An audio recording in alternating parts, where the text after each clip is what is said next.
And we are live. What's going on, everybody? Welcome to the Purple Pill Pod. We're doing a special discussion today about my debate with Rollo. Make sure to like the video on y'all's way in, please, and subscribe. Hit that notification bell so you can be ready for all the shows that are to come up. Follow us on the podcast Instagram as well. I'm on streaming to Facebook, Twitch, Twitter, Rumble, and YouTube, all live at the same time right now. Go sign up for the new mentorship below by just clicking the free consultation link. If you want to show support, you can do that by hitting the join button under the video to become a YouTube member. You can get some cool emojis for the show if you do that. You can also show your support by sending in some super chats.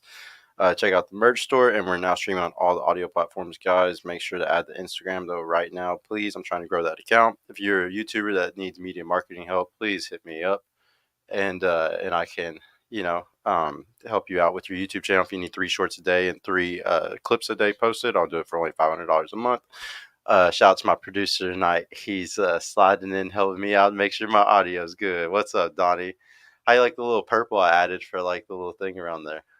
Yeah, purple theme, because we're Purple Pill Pod. But yeah, I got the audio going good, even though I'm going solo tonight, guys, just because we're going to be reviewing some stuff. I really wanted to talk about some stuff, that's in line with that new movie, the Barbie movie, the Rollo stuff. Fresh and Fit talked about some stuff, so we're just going to kind of go in on all of it really quick, guys. Speaking of that, let me tag everybody in the fucking title.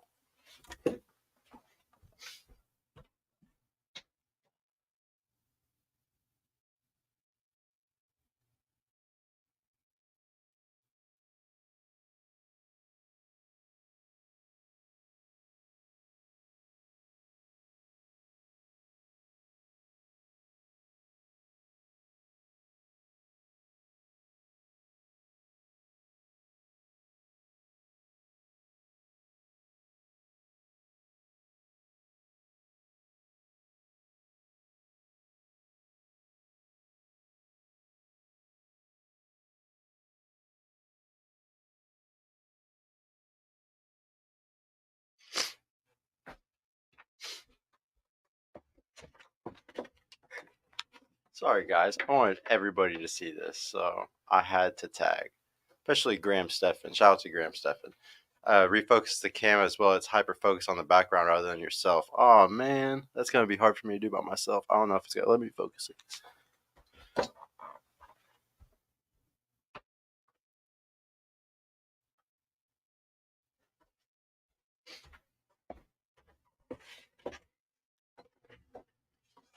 Glenn, why would I tag you too?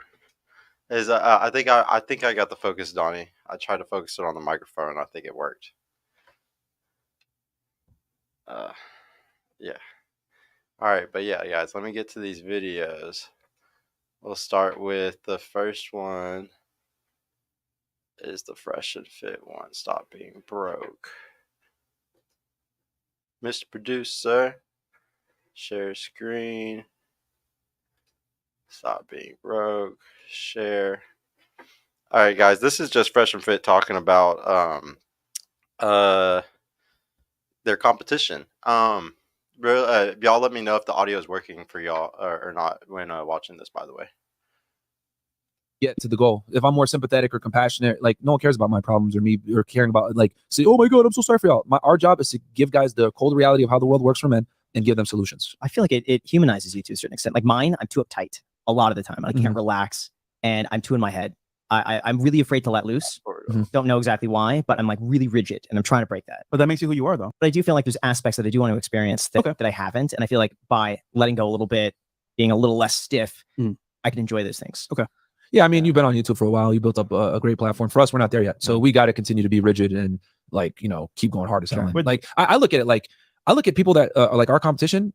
I hate them. I look at it like we're going to beat your faces in. Like I'm very, very competitive. So I look at it like not only are we going to continue to outclass you guys and remind you why we set the trends, we're going to make you guys look stupid in the process and just lap y'all. That's how I look at it. Like I'm very, I guess you can call it a negative way to look at it, but I hate my competition. That's what fuels me. I feel like it's just the beginning for us. Sure. Yeah, we're trying to take over. We're trying to wake more guys up, keep guys from being simps. Yeah, but don't you feel like there's also something to be said about lifting other people with you? Yeah, we're lifting. But I'm talking about competition. For what? No, fuck them. Why? But what if they have the same mission as you? Because the end all be all isn't like, sure, maybe it is to be the best, but I would assume it's also to help what you diagnose as. We're the best at what we do. I don't think they are. We're gonna. I look at it like they're. He made a good point right there, guys. He said, if you're both having the same goal, why would you not? That was a really good point he made, and Myron's about to just stand on his ground that no, like this isn't. We don't want to help any other people at all. Just watch.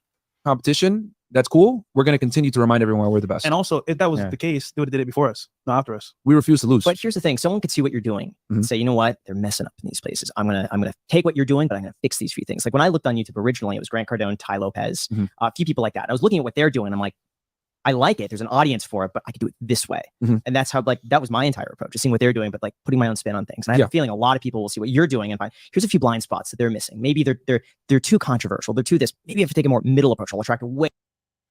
Does that sound familiar, guys? Does it sound familiar? Sound like a certain reason of why Purple Pill got started? A bigger audience. But you know what's So, funny? yeah. They do the same exact thing as us. So they didn't change anything. Well, I think eventually you're going to get someone who is able to see what you're doing and then put a different spin on it, ever so slightly. And you'll be able to see that. I think those are the people to work with. Possibly. Yeah. We'll see. But so far now. Yeah, I mean, for us, like we use hate. For me personally, I use hate as fuel. Like I'm going to smack you guys and we're going to beat you. Like that's how I look at it. Then when I was an athlete in college, that's how I looked at it. And that's how I look at it now. Like anyone that's trying to come in our lane and do what we do, I'm like, cool. Yeah, congratulations. You guys have just motivated me to embarrass you even more and do even more. So like we're trying to get bigger guests. Yeah. We invest more into the podcast to get better equipment, etc. I look at it as fuel because I truly think that we're the best. We're going to stay the best, and we're going to continue to remind everyone why we're the best. Cocky and whatever, but like I think the things that me and Myron do, no one else can actually really do. Yeah. I feel like a rising tide lifts all boats in that sort of sense, where like the more people get into a certain niche or an industry, generally the more attention it gets, the more people are able to grow and prosper because of that. That's just been my experience. The finance would be a great example of that. The finance space, and the more people watching finance, the more my own content gets recommended. So it generally, there's this like this benefit effect where people circulate from one to another to another. No, they can raise on their own.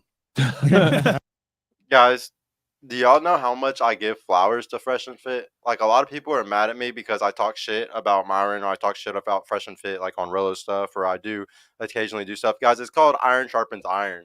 Like, do y'all think that men are just fucking perfect? And that there's nothing that ever needs to be debated with anyone, and that we're just all like, there's nothing that needs to be judged on at all? That's ridiculous. It's fucking stupid. It's not emergent at all. It's just static, which is just ignorant because the universe is not static. It is emergent. Do y'all not see the irony of all of this, especially in the men's self-improvement space? To me, it's just really ironic and kind of funny. Okay. No, I mean, hey, Yeah, like I said before, competition, different, like for me, I look at competition as like, cool, we're going to beat their faces in. I'm just a very competitive person. There's no, oh yeah, a friendly rivalry. No, we're going to end you guys. We're going to remind you why you guys are inferior to us.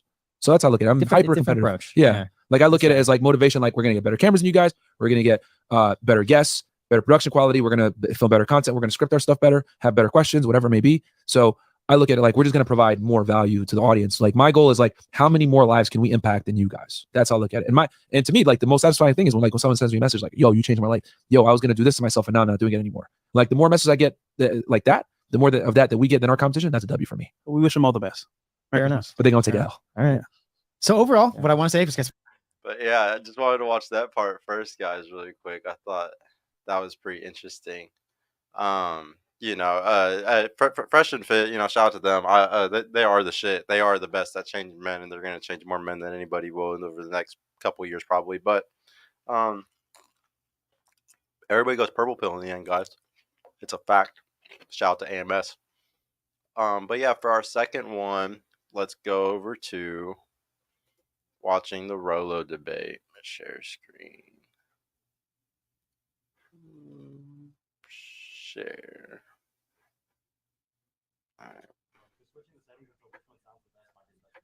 Oh man, I forgot. We're gonna have to listen to audio the whole time. He kind of, I don't know if he changed your mind on pre-selection, but he probably might have been like, you look at this, look what I'm able to do with this pre-selection, and like see how you can be friends with women, and just certain men can be able to do that, So it kind of goes back to like those things, but just a wide range of like 6 or 7 different things. There's some topics I've just never heard. I've watched every single show that you do. There's not one thing I miss. I watch all Root Zeros, so I'd like to think I know everything about you. So these questions are things that I have not learned about you yet. But for the most part, like I said, see if I can educate you. Yeah. But for the most part, like I said, Let's watch. I want to make it to where we can watch the chat. Hold on, default view. Yeah, gotta be able to watch. I agree with you on 90% of things. Like literally, I would not have a show if it wasn't for you. Everything that I teach, everything that I do, I wouldn't be able to do without you. So at the end of the day, it's not that much of a difference. It's very minuscule. Hey, turn the gain on the mic all the way up. Yeah, I have it all the way up. Okay, they're still saying it's not loud enough. I'll talk from my diaphragm more, guys. My bad. Say it with your chest. Yeah, I'll say it with my chest. Sorry, y'all. But no, just to start off, like the first thing is obviously the biggest thing that I do on my show is I teach women. I have a feeling that a lot of people in the red pill space like to gatekeep red pill from women. So I want to know what your opinion was on the gatekeeping of red pill to just men, and if you think that red pill is good for men and women. Yeah, well, I've already said this. I've been on several podcasts, and I've actually written essays on this. Is that they've like the people have asked me this. I get this from like a lot of people who are part of like say Robert Kiyosaki's crew, and so the women who have a problem with me, they're usually coming at me from a position of ignorance. But the first thing that they ask me is, how come you don't have a rational female? Yeah. How come you don't have the female equivalent of the red pill? How come you don't have the pink pill? How come you don't have something like that? And my answer is always the same: it's read the Rational Male. You will learn more about human nature. You'll learn more about your own nature. And the problem is that when you are explaining unflattering truths to women, when it comes to objective empirical stats, when you're relating that to women, women don't want to hear that. It doesn't taste good. So primarily when we talk about how women tend to be like, I hate this right now because people will say that women are more emotional than men, or men are more rational than women. Well, the fact of the matter is that it's not a 50-50 thing. It's not a blank slate. So women tend to prioritize emotion before they prioritize reason. Men tend to prioritize reason before they prioritize emotion. Now people will say, well, I know some guy and he's such a pussy, and I know some guy and he just flies off the handle and he's emotional, he gets angry and he gets crazy or whatever. I can't believe the rational male, like that's what they'll say, right? And then when I'm in the midst of those conversations, I have to say, look, you're still subscribing to something like a blank slate ideology, but well, really it is an ideology, but you're a mentality of the blank slate. And so when people say, Rollo, how come you don't do anything for women? How come the red pill's not for women? How come the rational is not the rational female? Because if you write the rational male, therefore you are required by law, you're obligated to balance things out in the force and do your next book, The Rational Female. And you know what? If I was out for a lot of money, I probably would have done that by now because so many people have asked me for that. But what happens is when you put women into the mix, whenever you bring women into the red pill, and trust me, I've been doing this for 20 some odd years, in every single instance, women are on board with it. They love it so long as it's a sandbox that they can play in. It's like gamer girls. When gamer girls want to go into the game stores, they want to go and play these games. Like, hey, can girls play too? And the question isn't about whether they can play or not. It's like, why am I obligated as a guy to balance things out for women? I get this all the time when I'm on Access Vegas, or if I'm doing a Crush and Fit, I'm doing something else. It's always what's good for the goose is good for the gander. So if you go and you say something that is an unflattering truth about women, you have to, for what, in a gynocentric social work, you have to explain something that is bad for men too. So if it's bad for women, well, men do it too, and they're worse. And let me tell you why. And how come you don't talk about that? And the reason why I don't get into female issues specifically is because I am talking about one sex at that time. I'm not trying to balance the force. I'm not trying to, say, well, it's okay. We're all going to go away from this conversation. We're going to have a good taste in our mouth at the end of it. Because when you deliver information of any kind, not even just this, any kind, you have to tell people how to feel about it, because if you don't tell them how to feel about it, they will insert their own feelings into that. So what happens is you get these women who come into the red pill space, or they'll want the rational female or something. And then after a while, they start to sanitize it. They water it down. They sugar it up. They try to. You're talking about the speakers. More or less, yeah. But not the women that are basic women, like normal women. Well, what's a normal woman? That's the other question. It's like, I get that. Well, I just mean NPCs, just like. All right, so guys, what's crazy here is that this was such a long rant, and like what I originally asked, was, why can't red pill be for men and women? And if we go back to like Dr. David Buss in his book Evolution of Desire, he teaches both sides. He teaches men's as dating strategy, women's long-term, short-term. He just shows all the different stuff. And what Rollo does is, obviously the book is The Rational Male, so he's going to show the dark sides of what women do. He's going to show the bright sides and the dark sides of men. It's for men. I totally get that. And he's not, like he said, he's not obligated at all to write a rational female or anything like that. The way I see things more is that, yes, it's great to have that side, but it's also great to have the other side too. Like there's like two things can be true at once. It's not like only one thing can fucking be true at a time, guys. Like we can fucking have both. There could be the rational human, and it just has both sides of everything. Like, I don't know why everybody thinks that like this is the weirdest rant to me, and like the weirdest excuse to why it's just on males, or like why he only talks about males. And I get it. Maybe he really hates the emotionalism of women and like having to deal with what women think and say and stuff, but it's not, it's not that complicated. Like, I think it's pretty simple, guys. Like, all I'm trying to show is that women can learn it too. If we look at everybody that watches Fresh and Fit, guys, how many percentage of them actually take home everything that is red pill and Fresh and Fit and actually change their life with it? Like, go to the gym, get their finances up, learn game, and, learn how to hold some frame. how many guys actually get all their buckets filled? I would say a very small percentage, actually. How many of the women that are going to learn red pill are going to get their buckets filled, guys? Like having kids and like doing what their purpose is. Not that many, bro. Only a few percentage of them, because that's just how humans are. Humans are shitty on a grand scale across the board. Most of us are shitty. What were you saying, King? Being red pilled simply is having framework of how men and women usually function. The benefits of being red pilled is that you drastically decrease the probability of getting finessed by women 1,000%. King, actually, it's my biggest point to all my friends, because I have some like black pillar friends, bro.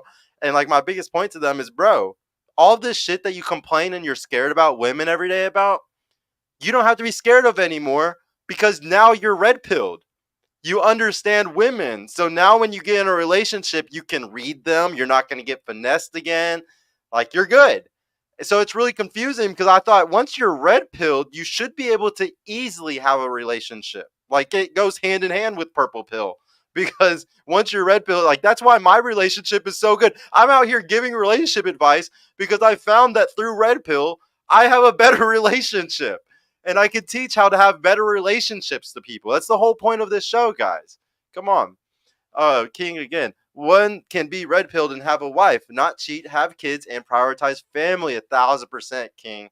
There is no certificate to be red pilled. Since FNF is the loudest, then most people assume that that's what red pill is. Yeah, you're right. They mostly think it's single people, even though you got people like Rollo that are married, talking about it. And Glenn. But women already know it. That's the thing. No, they don't, Glenn. Why are you assuming that all women just fucking know what they're doing? Like, no, they're actually kind of stupid. They're children, bro. Like, let's be honest. Like, they're children. Like, I'm not trying to like remove responsibility from them or anything, but they're children. And a lot of them, like, women stop maturing, bro, the second like they get sexual like attention. The second they get sexual attention, like, they stop maturing. So a lot of these girls that are 30 years old, but they've gone through a lot of shit, man. Like, they're immature as fuck. Like, they need to be talked to like a child. Women are naturally red pilled. Yeah, I mean, I could see where you're saying that from, for sure. Let me go back to the video.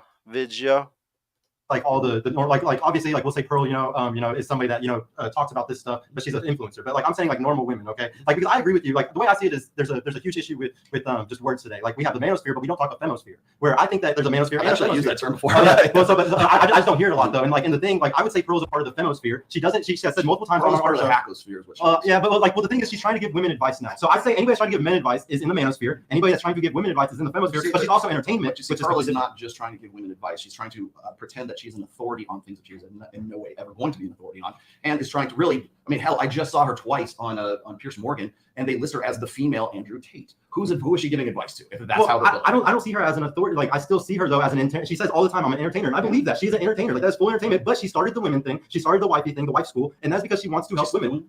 From what I know, she is. But is there are there classes? Are there actually people getting together? Are they actually doing something? So she's not teaching people how to cook. She has a woman who's a cook, who's a really good cook, who's a wife, teach the class on how to cook. Great. You see what I'm saying? Cool. So, but that's mostly outsourcing is what it is. Awesome. Yeah, but the biggest thing is I just want to take away from it though is that got some cheap labor from Nigeria. So I'm sorry, but not to say that. Oh, sorry, we just got canceled off the show. No, but Nigerian food. The biggest thing though is just like red pill is this, and then manosphere is this, and the femosphere is this. And to me, red pill because it's just the truth. Because red pill is just the truth of reality. That should be for men. Like, can it not be for men and women? Can we not? Now, don't get me wrong. I teach this on my show all the time. We have two completely different dating strategies. But why can't they learn the red pill also? They should. Well, so like, buy my book, read it, learn it. So why do I have to make a specific product to cater to women? If I don't want you to. I don't want you to do that. But if my obligation is to objective truth and empirical data. Man, I just want my flowers, bro.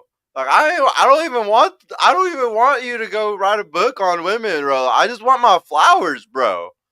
I'm just teaching women red pill. Just give me my flowers, bro. Like, come on. Like, I don't need a book to even do it. I can read Dr. David Buzz. I can read the source material that you've talked about 1,000 times on your show, and I have in my book list. I've already read most of them. I don't need you to write another book, bro. I really don't. I just want my flowers, bro. Yeah. If that's the way it is, and I'm God knows I've written the fourth book, the Blank Slate. If I'm going to say the blank slate is bullshit, if I'm going to say the Ghost in the Machine is bullshit, if I'm going to say the naturalistic fallacy is bullshit, And then I'm still expected to play along with people who subscribe to those mentalities by writing a book to cater to them. Really, what does that make me? Does that make me a hack? Does that make me somebody who's pandering to their? I don't think you need to write a book. I think what you may be saying is that there is this different reality from a female's point of view, and he's saying there isn't. It's just one reality. Look at this comment, guys. He said, people like Sergio are charlatans and want to make red pill watered down to suit according to what is digestible to women. Guys, see what? Because chat is so funny. They've never watched my show. When have I ever watered down red pill? When have I ever watered it down, guy? I give it to him pretty fucking raw. Pause. I guess not pause because it's women, but still, like, come on, guys. Like, you're gonna see tons of these comments in the chat throughout this show. And it's like, motherfucker, you've never seen my shit ever. You know nothing about me. No, it is one reality, and what I'm saying is they can. But what I think is in red pill, the men can benefit a lot from red pill knowledge. The reason why we teach men red pill is because their life can get better. And all I'm simply saying is, if I teach women red pill, their life can get better too. Now we understand on a general basis they're more emotional, so they're not going to accept it. I understand my percentage of women that actually take it in is going to be very low. We're talking maybe 5 to 10%. But I don't care about those numbers. Just like how on Fresh and Fit, there's still a ton of incels. There's still a ton of losers. Femosphere is nothing other than female imperative.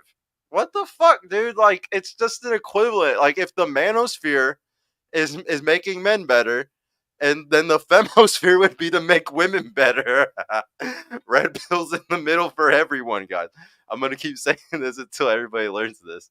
Losers, dorks that watch that fucking show, if they have 20,000 people watching, there might be 50 to 75% that are fucking losers, and only some of them are getting their life good, going to the gym, making money, doing all that type of shit. So I don't think I'm going to change everyone. Hey, one good comment right here. Fathers are supposed to RP their daughters. Ding! I agree with that. Yeah. And let me know if y'all can hear my soundboard ding or not. I don't know if it's working because I don't have everything set up like I normally do. Woman, just like how Fresh and Fit's not going to change every man. But it's the whole point of just trying to. Dude. And then the chat got me, like said, I was triggered and emotional the whole show, bro. If Myron screams at the thing, or if Myron yells at women or anything like that, none of y'all call him emotional. Nobody calls Myron emotional whenever he's like going crazy and shit. But the second I'm passionate about anything, the second I'm like really like excited about anything, and like I like talking about something, it's like, you're emotional. This is fucking awesome, dude. I had so much fun doing this debate. Like, low-key, I really hope that we get to do another one. Yeah, bring Rollo on the show, dude. Yeah, I really hope. I mean, if he ever comes out to Dallas, like, I would love for him to. Rollo is too busy to come on today. Sorry. Yes, he is. He's busy. Yeah, Glenn is his manager, so he will know. Both men and women can benefit from being red-pilled. But they must be competent and honest with themselves. 1,000% accountability, bro. And how much do we say though on the show? We can prove that there's a lack of accountability on both ends of the spectrum. It's not like just women are lacking accountability. I can find you a group of men that are just as unaccountable about how shitty they are, especially in relationships, or how they are with women and all types of shit. Like, there's accountability on both sides here. Change a woman. We're just trying to teach them red pill, and I get shamed for this like crazy. I know why, because if girls listen to what I say and I tell them to keep their legs closed and shit, that's gonna make it to where these guys that watch all the red pill shit will get even less pussy than they're already getting if they're incel. So I understand why they all fucking hate me. I understand why all red pill guys fucking hate me, and because if women learn these facts too, they fucks the game up. Just like how a guy learning game in red pill, he's able to take advantage of certain women if he feels like, if he so chose to use the tool belt like that. And the women, they're scared of women being able to do this. And like even a long time ago, you said like you're on your stream, you're like guys, if you look at the comments like under the thing, there's so many guys that were complaining about why is a guy giving women game when women are already like winning. And it's just like what Myron talks about when he's like, these women are armed with bazookas and we're just trying to like give them just something, just some type of ammunition, something to combat them with. And it's like, bro, I honestly don't have empathy for you men that like are sad or like are getting their ass kicked in the dating marketplace, because it's your own fault. It's easier than fucking ever, bro. It's never been easier. There's so many men playing video games and shit. There's no excuse. Like, there's none at all. Like, I really don't care if y'all think that it's unfair right now. Like, Myron and Fresh and just the whole red pill space is basically always pandering for the shitty lower 50% men, like lower 30% bottom tier men. I'm not going to pander for them. I don't fucking care. Like, I'm going to tell y'all, you need to pull yourself up by your fucking bootstraps and stop being little emotional bitches that are complaining. It's not masculine to complain. Like, it's just not. Like, it's actually really feminine. That's why, like, I don't even like doing what I'm doing. Like, I do what I do and complain to the women about how women are, because I will honestly say I'm a pretty emotional dude. I've been my whole life around women. If any guy in the world should be kind of feminine, it would be me, because I've been around women my whole fucking life. And I am kind of emotional and stuff because of it. If there's anybody that should be complaining and like doing it and has an excuse for it, it's fucking me. A lot of you guys that are trying to say you're masculine and stuff, it makes no sense to complain about things and then also be masculine. It's a very feminine thing to even do it. Like what Sergio's doing, he's undervalued. Or he said something along those terms. And it's just like, I want to know, like you go on a lot of shows, to like help the men, help men. Go on Fresh and Fit because that's going to help blow them up. Go on Saucecast, that's going to help blow them up and help men. Go on whatever, that's going to help blow them up and help men at the end of the day. I want you to come on my show because I want you to help me help women. And I see that like your words and everything in your book, everything Dr. David Buss, all these other people talk about, Marty Hazelton, these women need to hear this thing. Like I need to tell these women, go read Marty Hazelton's book so you can understand your hormones. Like there's nothing wrong with somebody pushing this, but I get tons of shame for it. And I'm not saying that it's you, I'm not saying it's Michael, but it's the whole community that we represent. You mean shamed for trying to teach women? Yes, a lot of people.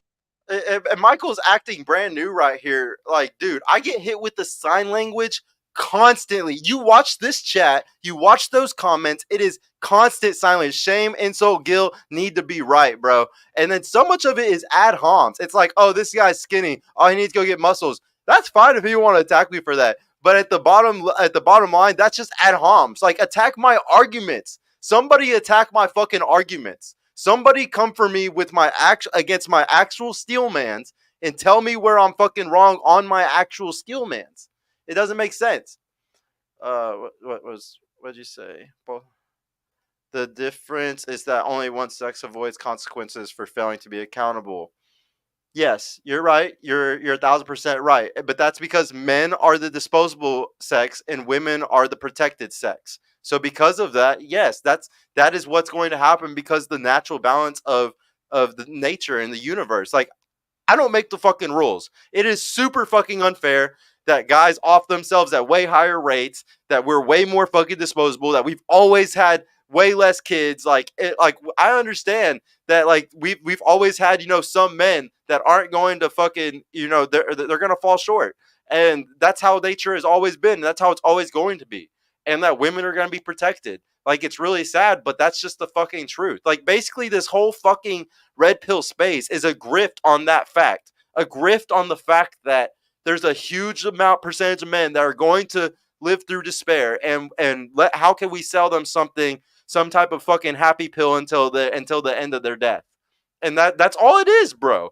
I'm never going to blow up on the internet saying this fucking shit. Saying the real fucking truth when literally 90% of the guys sitting on the internet, sitting in chats and stuff, are single fucking loser men.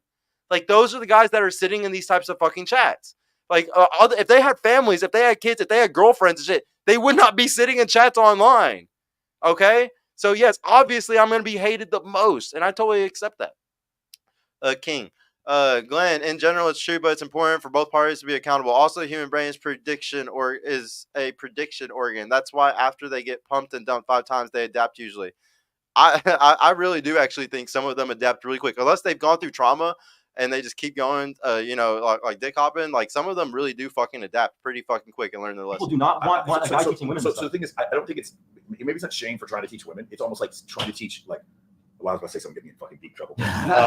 You're trying to program, you're trying to, they don't accept the programming language. Like, you're trying to put one kind of programming language into a machine that doesn't accept the programming language. So but what if 10% accept it? I just don't think. I understand it's not. If 10% accept it, then the issue would be this. Fresh and Fit would have a reunion show every 6 months of all the girls who've changed their lives. Well, they don't care about it. It's all about how you say the things. Like, it's all about how you say it. And if I can say it to where I have a way better percentage return, because I've watched their show and I know there are girls that really love the show and go on there all the time. Some of them have cried. Fucking shout out to Zena. Like, some girls have literally gone on that show and like been like, y'all really changed my life. Have another meltdown. Some great content. But like, the thing is, like, basically when this guy, Pro Toy Con, this guy is a red pill opportunist grifter. Dude, if I'm a red pill opportunist grifter, where's all my fucking bags of money from fucking grifting this shit? Where's all my fucking subs from grifting this shit? Anybody that calls me a grifter, show me where all the bags of money and all the giant amount of subs and views that I'm getting off of saying what is the opposite of whatever he wants. I'm literally going against the tide to prove a point, knowing that it's going to make my business grow slower, guys. If I wanted to fucking grift, I would sell you fucking red pill dorks exactly what you want to fucking hear. I would tell you exactly what you want to hear, which is women bad, women bad, women bad, and man good, man good, man good, and that's all I would do. But no, I'm not gonna fucking do that. Yeah. What's so funny is like Myron can be mean to y'all, call y'all fat, tell y'all need to go get your life together, go get your bag up and stuff. And it's like, yeah, I like what you tell to me. But the second I fucking say it, it's like, oh, fuck you. You need to go to the gym first before you can tell me what to do. It's like, okay, guys, ad hom me. I'm still right at the end of the day. You still suck with women. You still like you're still gonna have trouble with your social skills because you don't want to listen. Uh, what else? What is everybody else saying? Hold on. I notice a lot of similarities between a lot of RP consumers and female nature. It's a lot of dudes in this world with no opinion or backbone of their own, instead repeat the same exact shit. Yeah, I mean, y'all want to know how bad the parroting is? You can see it in the chat. Like, nobody's going to watch my content. I don't even think Rollo watched any of my fucking content. I'm almost positive he didn't watch any of my stuff before to learn anything about me. I'm pretty sure he probably knows very little. I don't even think you told him a lot about me, Glenn. Like, I'm pretty sure he knows very little about me. Because if he knew about my life, my girlfriend, like, ask Michael how beautiful my girlfriend is. Like, just literally ask anybody. Like, the reason why I have such a good reputation in Dallas, guys, is because I have a bunch of friends who've actually seen my girlfriend. They know I have a young, beautiful girlfriend. I don't have to fucking front, and I'm not going to show the fucking internet. I'm smart like Rollo. I'm smart like fucking Tate. I don't fucking show my family to the fucking internet. That shit's ignorant. That's stupid. You come to Dallas and you'll see it. So wouldn't that be the reason why the focus would be to help men, since they are the ones who can't avoid the consequences of failing to be accountable? The reason why the focus, yes, obviously, I'm okay with the focus being men. I'm okay, like I've said 1,000 times, I'm so okay with Fresh and Fit and what they do, and they're going to change more men than anybody. There should be Joe Rogan's podcast, Fresh and Fit's podcast, and a bunch of other ones in the red pill space that are all helping men get better. There should be so many more of them. And then there should also be at least 1 or 2 or 3 that are helping women get better. Obviously, the focus, though, on the people who have to take accountability, the men. I agree completely. But the problem is, like, this is what's funny about it, Glenn. And, like, Dr. David Buss talks about this. We have 2 different dating strategies. And all this stuff brings up is the different strategies. Like all this really debate comes down to is, oh, the women, they're all going to end up with a beta bucks, bro. But all the guys want to be the alpha. And there's some women that chat chase, and they end up with, only wanting the alphas. But, like, at the end of the day, it's understanding the 2 different long-term mating strategies are completely different. I love RP content and think that it's great for people to accept and apply, but most people can't handle this shit. Yes, but men are naturally more logical, so most men will face reality in just a dating marketplace. You can see time and time again the younger females have a decent understanding of what RP is. Yeah. So it would be good. So it would be good to expose RP to men and women. Yeah, it's best for both, dude. There's no gatekeeping is gay, guys. Like, I don't care what anybody fucking says. Gatekeeping is fucking weird, bro. It's some fucking edgelord, some fucking dork shit. There's no reason to gatekeep. There's very few things in the world that gotta be gatekept. You're gonna get made fun of on the internet, on forums, or whatever it is for gatekeeping shit all the time, man. Like, I mean, guys, another thing, a lot of the people in the red pill space, a lot of the people just in this area in general, they're forum posters, okay? These are the type of people that post on forums all the time.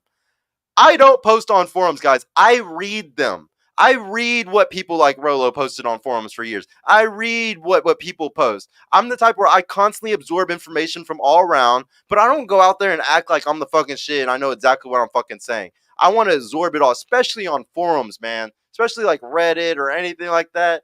You're becoming like a person that's like an internet personality. Like, it's really goofy. I think forums are so fucking dorky if you sit there and you type on them all day long. They're only good whenever you're like taking information from them constantly.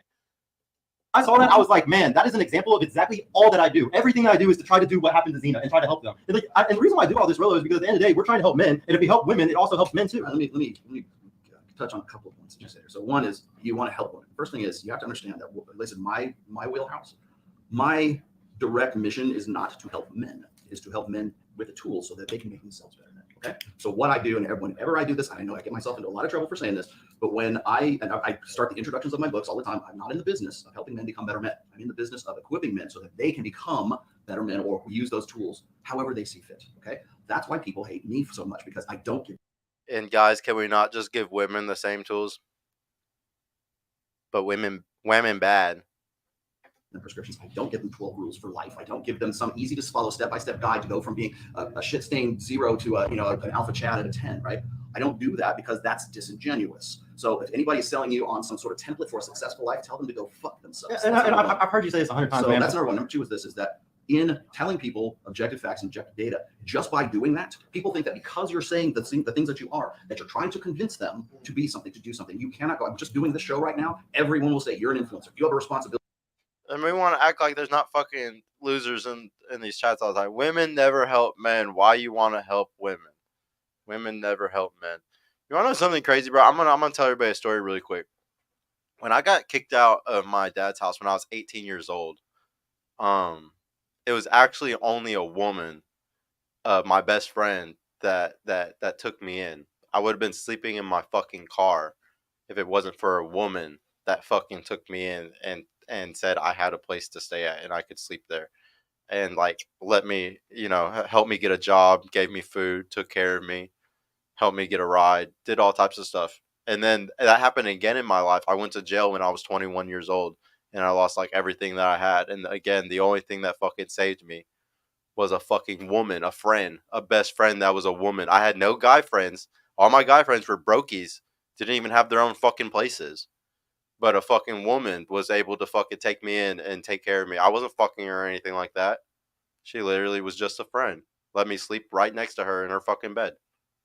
Like, y'all have no idea how much women fucking help some guys. If you were actually just a good fucking person. The only reason why I ever got treated that way with women was because I was just a good guy. It's not like I had money to fucking give to them. I was just a good person. You should be telling these guys the things that fit into my ideological, post office box here. Because if you're not, then you're part of the enemy. Now we go from being objective truth to being moralistic truth to being ideological to being philosophical, and that's why every time I correct these sons of bitches when they say, "Well, the red pill philosophy is X, the red pill, ideology is this." These guys believe this, and every time I hear that on any show that I'm on, I stop them dead in their tracks. I go, "Let's just stop right now," because the only way that people who have a believer's mindset can interpret data is through the filter of their beliefs. So remember what I said about how you can't tell people just straight up raw data without telling them how to feel about that data. These are people who are going to say that you're telling me this raw data, you're giving me these facts, this empirical knowledge, because you want me to think in a certain way, you want me to behave in a certain way, you want to tell them, like, just by presenting that information, that is now an emotional appeal to them because they don't know how else to interpret it. So that's the way it works. Oh wow, that's There's a fresh one on the but no, so there's like the prescription, like we always talk about like the, well, before let me finish this real quickly here. So you also said something else, and maybe this is what you're going to get to. When you're saying I want to help women, okay, what that is that's giving them a prescription. If it's based on the stuff that it's based off the science and it's not prescription, right? Yeah. Well, no, it is a prescription. If I were to do the same thing and I were to say, okay, well, here's what happens in our ancestral past 100,000 years ago. This is why the machine hasn't changed. Yada, yada, yada. Just by saying that, it sounds like I'm giving a prescription. My intent is not to give people a prescription because there's no paint by numbers for your life. Okay, it's a blank canvas and you get to put whatever it is that you want on there. I'm going to provide you with the paints and the paintbrushes and the easel and all the tools that you need to paint the picture that is your life. But other people want to have a paint by number, so they want to have like all these. This guy, Cry More, bro. Yeah, he definitely does not understand Rollo. I'm wondering if he can steal man Rollo's positions. Motherfucker. I don't understand Rollo. Oh my god, I guarantee I've watched more hours than most people. The lines drawn out, and you put yellow in number 12, you put green in number 8, and you put red in all the stuff. And at the end of it, you get this lovely picture of the cherry blossoms, right? That you painted, but you didn't paint it. Yeah. You just colored it in. You just filled it in. I beat my case, King. I got it reduced. It was a felony, but it got reduced to a misdemeanor. Because when you're a good boy for a couple of years, that's what they'll do for you. And so I'm not the guy that's going to give you the fill it in. I'm not going to give you the paint by numbers. There's plenty of you. If that's what you need something. If you're a sheep in search of a shepherd, there's plenty of shepherds out there. Yeah, there's plenty of gurus who really want to make a turn on it and sort of be your self-help. I mean, if you look at social media for women right now is basically self-help. If you want to know why it's the largest section in Barnes and Noble for if you're going to buy a book in psychology, the largest section is self-help. It's because everybody wants to have somebody tell them or give them permission to do the shit that they already want to fucking do. Yeah. So that's number one. Now, number two is when you do that, let's just say you're going to take a completely objective approach to telling women, here's how women's nature actually is. That is fucking offensive. I went on Dr. Phil, and the one last parting shot that was it Robin McGraw, his wife, had to say was, I don't think anyone can know what women's real nature is. They're just this enigmatic mystery and how dare any man try to presume that he could ever understand the fantastic force of the nature that is women's feminine mystique, and any guy that's telling you that is just bullshit because we're all special snowflakes and everybody's different, right? So that right there, they gotta get that parting shot in there because they have to clean up the mess that I've. Well, look, like, people are so funny, man. It's so funny when people talk about you and they just don't know about you. Like, that shit's just funny. He said, Every head must now and every tongue must confess. Rollo will be a legend for waking up the men. Okay, so for the dude in the white, you don't like his info because you don't want other men to win. When have I ever said I don't want other men to win, dude? I definitely want other men to win. Like, I don't know how giving information to women equals other men losing. This is the mentality of people who watch this content, guys. How many times do I got to repeat it? This is their mentality. You help women because women bad. If you help them, you're directly hurting men. That is the mentality of people in red pill space. If you're helping women, you're hurting men.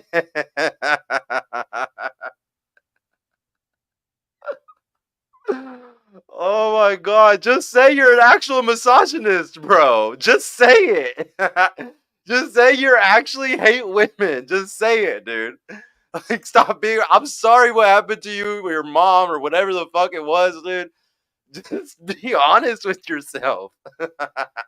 Created when I went on that show by saying, here's women's nature, here's how it is, and you guys don't have any counter argument to that except for an emotional appeal after that. And that's what you will run into when you try to create sort of this the self-help program for women. Here's how you come and be a red pill woman, right? What you're going to run into eventually is you're going to speak some sort of unflattering truth about women's nature, and they will initially they'll accept it, or they'll reject it out of hand, depending on like how resistant they happen to be to it. But the problem is, it comes back to why I always tell guys never to talk about the red pill. If you have a woman that you're with, guys always say, well, should I tell her that I'm a red pill guy? No, you shouldn't, because women do not want to be told about the game that they're playing. They want to play the fucking game themselves. Yeah, don't ruin because they're applying an emotional, He says, seems like Sergio is getting a lecture instead of him debating. I know, dude. He filibustered like the entire show. Like he talked. It's so funny because I've heard him talk a million times about people filibustering against him, and I felt like that's exactly what I've watched this. I've overwatched this like 2 or 3 times now. I just feel like I got filibustered to shit. Everything he kept saying was things I've heard him say like literally a dozen times. Like everything was just a repeat of things I've heard over a dozen times. It's like. It's you just can't teach an old dog new tricks, man. Like, it's really hard for people to be emergent when they've been working for 20 years, 21 years in the red pill space, and he's been saying the same things and been doing the same things, and I come with something new. Oh, dude, it's like hitting a fucking brick wall. There's no way he's going to be able to even understand it. Like, it all goes back to even my name. People just hate me for my name, guys. Like if you look at all the comments and all the chat, people just hate me for my name. They don't even they automatically assume, oh, purple. And Rollo did the same thing to me. I guarantee you, he thinks purple pill. You're just in the middle. You're just purple and red. You're just trying to take what you like in red and add it with blue. No, I have a red pill relationships. I literally have the same type of relationship as you, Rollo, if not better. Just because I'm not married doesn't mean anything. I have a woman with burning genuine desire. Like, I have a daughter. Like, I have a lot of the same things as you. I'm just trying to teach men how to have those things as well. It's so crazy because some of these older guys in the space, bro, they think that they were like the last ones to get off the boat. Like, they think that they were like the last ones to find something good, and everybody else, you're fucked. You're fucked. Y'all must not be high value males or alpha males or something. Like, anybody else past this certain date, y'all are just fucked, guys. The women are crazy now. Women bad now. No, it's not that at all. Like, y'all are all going to shitty sources because you listen to old heads and you listen to people who don't know what they're fucking doing. And they don't know where to fucking go. This is the biggest fucking problem in the space. Like, it's so crazy. It's like grandstanding. Prioritizing emotionalism before rationalism. So they want to know that you're just gay.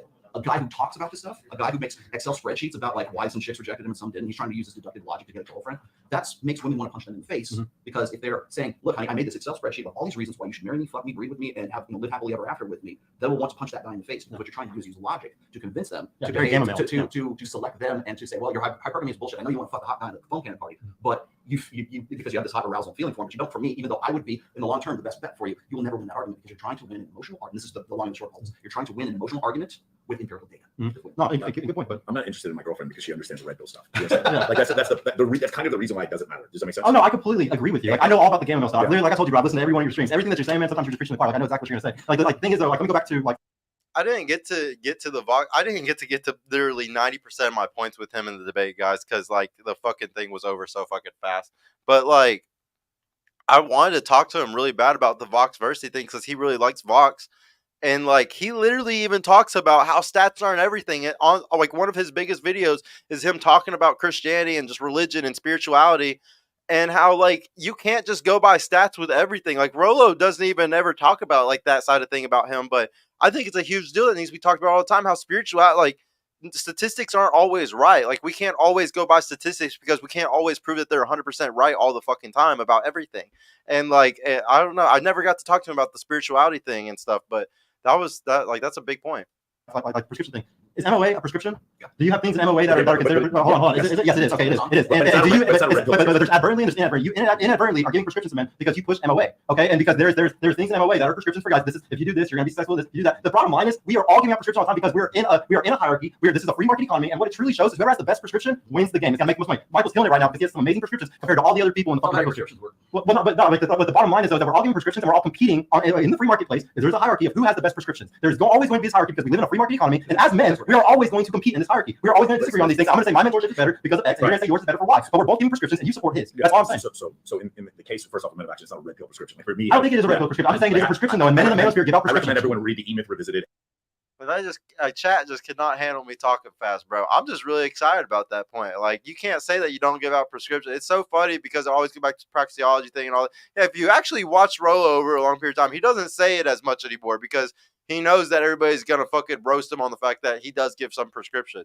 Man, I even read The Rational Male and I thought it was really funny because there's tons of prescriptions in that fucking book. And managing oneself by Peter. That's not red pill stuff. So partially, yes, it's overall male improvement. In fact, we avoid dating in the program, even though you're surrounded by beautiful women. Yeah. The thing, though, is what we do is, like what you said before, we try to base it in evolutionary psychology. So there's nothing that we say that we go against what Dr. It's the smartest thing by science standards, yes. Right. But the thing, going back to your prescription thing, I'm also not as big as Zerka, Sneeko, Myron and Fresh, or even like Adam Sosnick, and they're not specifically doing, Myron obviously is doing a lot of prescription stuff, they are, but like they're not popular because of the prescriptions, they're popular because of the crazy stuff that they do online. Descriptions, especially but it's not even that. It's like the idea of the man and woman on a panel where there's more women than men, and then women are then held accountable. The audience is 95% men, and they want to see blood. Live vicariously. Yeah, this is not prescription or description. They want to see blood. And if I were to say, like, I had Rich Sheffrin on my show yesterday on my podcast. Rich Sheffrin has consulted on so many 9-figure companies. He invented the automated webinar. He was one of the first people to use a VSL in history. Mm-hmm. This guy could make you $50 million if you listen to him. Nobody watches the show. If I made a video right now and I hit up my guys, I was like, this is the title of the video. I don't care what it is. Delusional Modern Woman 304 gets destroyed by red pill. Mm-hmm. It doesn't matter if there's no women in the thing. 50,000 views. Okay. I A/B tested that one time too. Like if you use modern woman in the title, you're gonna go up. If you use destroyed, You're complaining about them complaining. What are you talking about, Wolf? The fuck? or heated debates or emergency pot. Like there's certain like combinations of words that are going to always play. Yeah. I also want to bring up gamma thing really quick. Go ahead, I thought you said chamomile for a second. You said gamma male. Yeah, gamma male. My bad. But no, so like I love Vox diversity. Like I know you know about Vox. Like I've heard you talk about it a lot. Yeah. So like I really like his videos. And the thing is, you're completely correct. It is such a gamma male tendency to want to teach women these things or even say it. It's huge gamma male. The difference is though, there's a way you say it. If you say things a certain way, you can say things with riz. You can teach because the thing is, bro. I know for a fact you can say these things in a certain way that can make a woman be turned on by you because intelligence does turn on some women. Those are two different things. So like when we do Access Vegas, so as an example of like, do you remember when Savannah Storm was sitting across from me and she goes, I am a sapiosexual. Yes. Okay. So Savannah Storm, or if they drop in like astrology or tarot cards. So Savannah Storm, who I'm good friends with, and this is the reason why I disagree with what you're saying. I do care about Savannah Storm as a friend. I know a lot of people don't think we be platonic friends. We are. But Savannah Storm is a successful real estate agent who fucks her boyfriend on Brazzers and then tells us that she wants a sapiosexual. And then I look at her and I'm like, your last two boyfriends are probably the best looking VIP host in Las Vegas and then the lead stripper from Chippendales. Like when you go to the Rio, there's a picture of a guy holding his hand out to pull you in. It's him. That's her boyfriend that she fucks on Brazzers. And she's telling me she's a sapiosexual. Well, I'm not going to argue. Those women are definitely not sapiosexual, but it's not those women. That's the problem. You have a special type of women on your show, bro. I disagree. You do. Yes, you do, bro. I that's one of my big arguments. I disagree. And the reason why is because we consistently look for Katie Moore or the Lieutenant Amy, or we always. This guy, Purple Pill Podcast, is a grifter who is trying to be a second Sneeko. That's so funny. Sneeko wishes he was as good as me.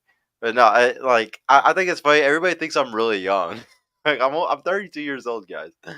I'm not close to Sneeko's age.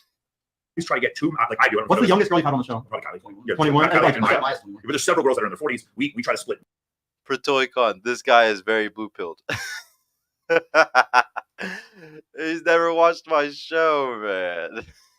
Married, not married. We try to split. There's always fewer than half the girls have OnlyFans except for our first episode. Fewer than half the girls have OnlyFans. We look for at least 2 master's degrees. I look for at least 2 girls that are married. I look for like 1 or 2 girls that have kids. You'll notice that I actually do look for a distribution. The difference is, and this is the argument I keep getting, it's no, bro, it's those girls. I will say to an extent with what Myron and Fresh have to deal with because they have to do 3 shows a week. And the other guy is kind of right. I do kind of look like Mike's legitimate son. That's kind of weird. You have to repeat, and those girls are looking for clout for sure. A bunch of the girls that come on our show aren't even looking for clout. They have no idea about it. They're legitimately friends You of wanna be on mine. our show? The average male, average value male, tell him you cannot have your blue pill idealization in red pill paradigm. God damn, like like they really don't understand that I'm red pill. That like this is the irony of this entire debate is that I am more red pill than probably the entire chat. Like my life and everything about it, red pill more than the whole chat, and then possibly two of the people at the fucking table as well. So like you cannot compare though. You cannot in good faith compare me recruiting women that are straight up normal women that I don't pay, just literally mass DMing tons of fucking women. I know, but what I'm saying is you are a strip club manager, bro. You're very good friends with a lot of women that most guys would have never had the opportunity with because of your job. So because of that, and the women that you're able to bring on, those are not normal women. And I hate this about Fresh and Fit too, because here's the thing. I've even heard you say this multiple times where you're like, where you'll bring up, oh, they've had on 1,000 blah blah blah amount of girls, and they're all this. The thing is, my girlfriend and every girl I've ever even dated, and a lot of the women that I know would never even go to Miami on a trip. Sam Bada, his mod said, this PPP child has been funded to destroy men. I wish I was funded by somebody, guys.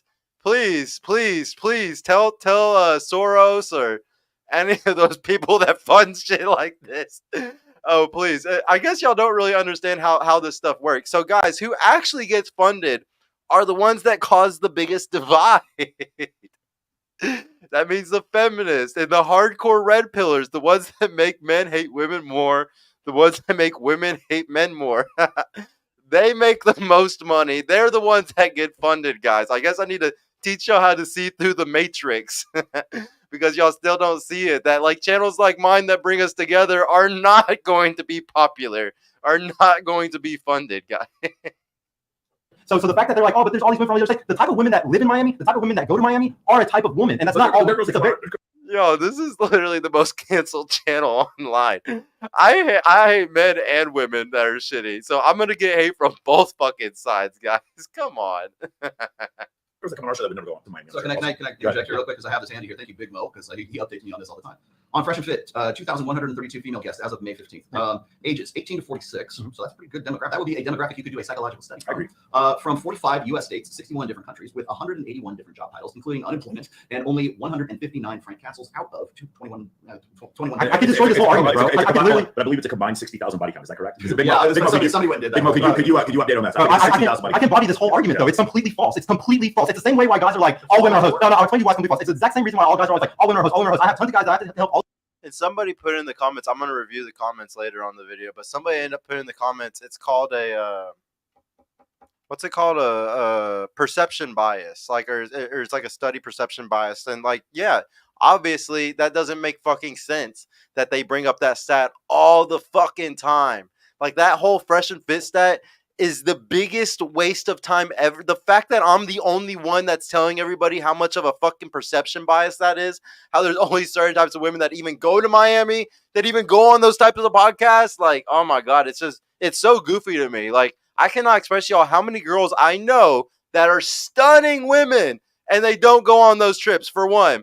And how many girlfriends I've personally had who've never even gone on those trips. Every time y'all complain about women, y'all are complaining about talking to old women, bro. Why are y'all talking to old women, bro? Nobody told you that you needed to date a 30-year-old. I'm sorry if your mom and your dad are going to judge y'all for dating a woman that's younger or something, or your sisters or your family, and you're scared. I had that my whole life, guys.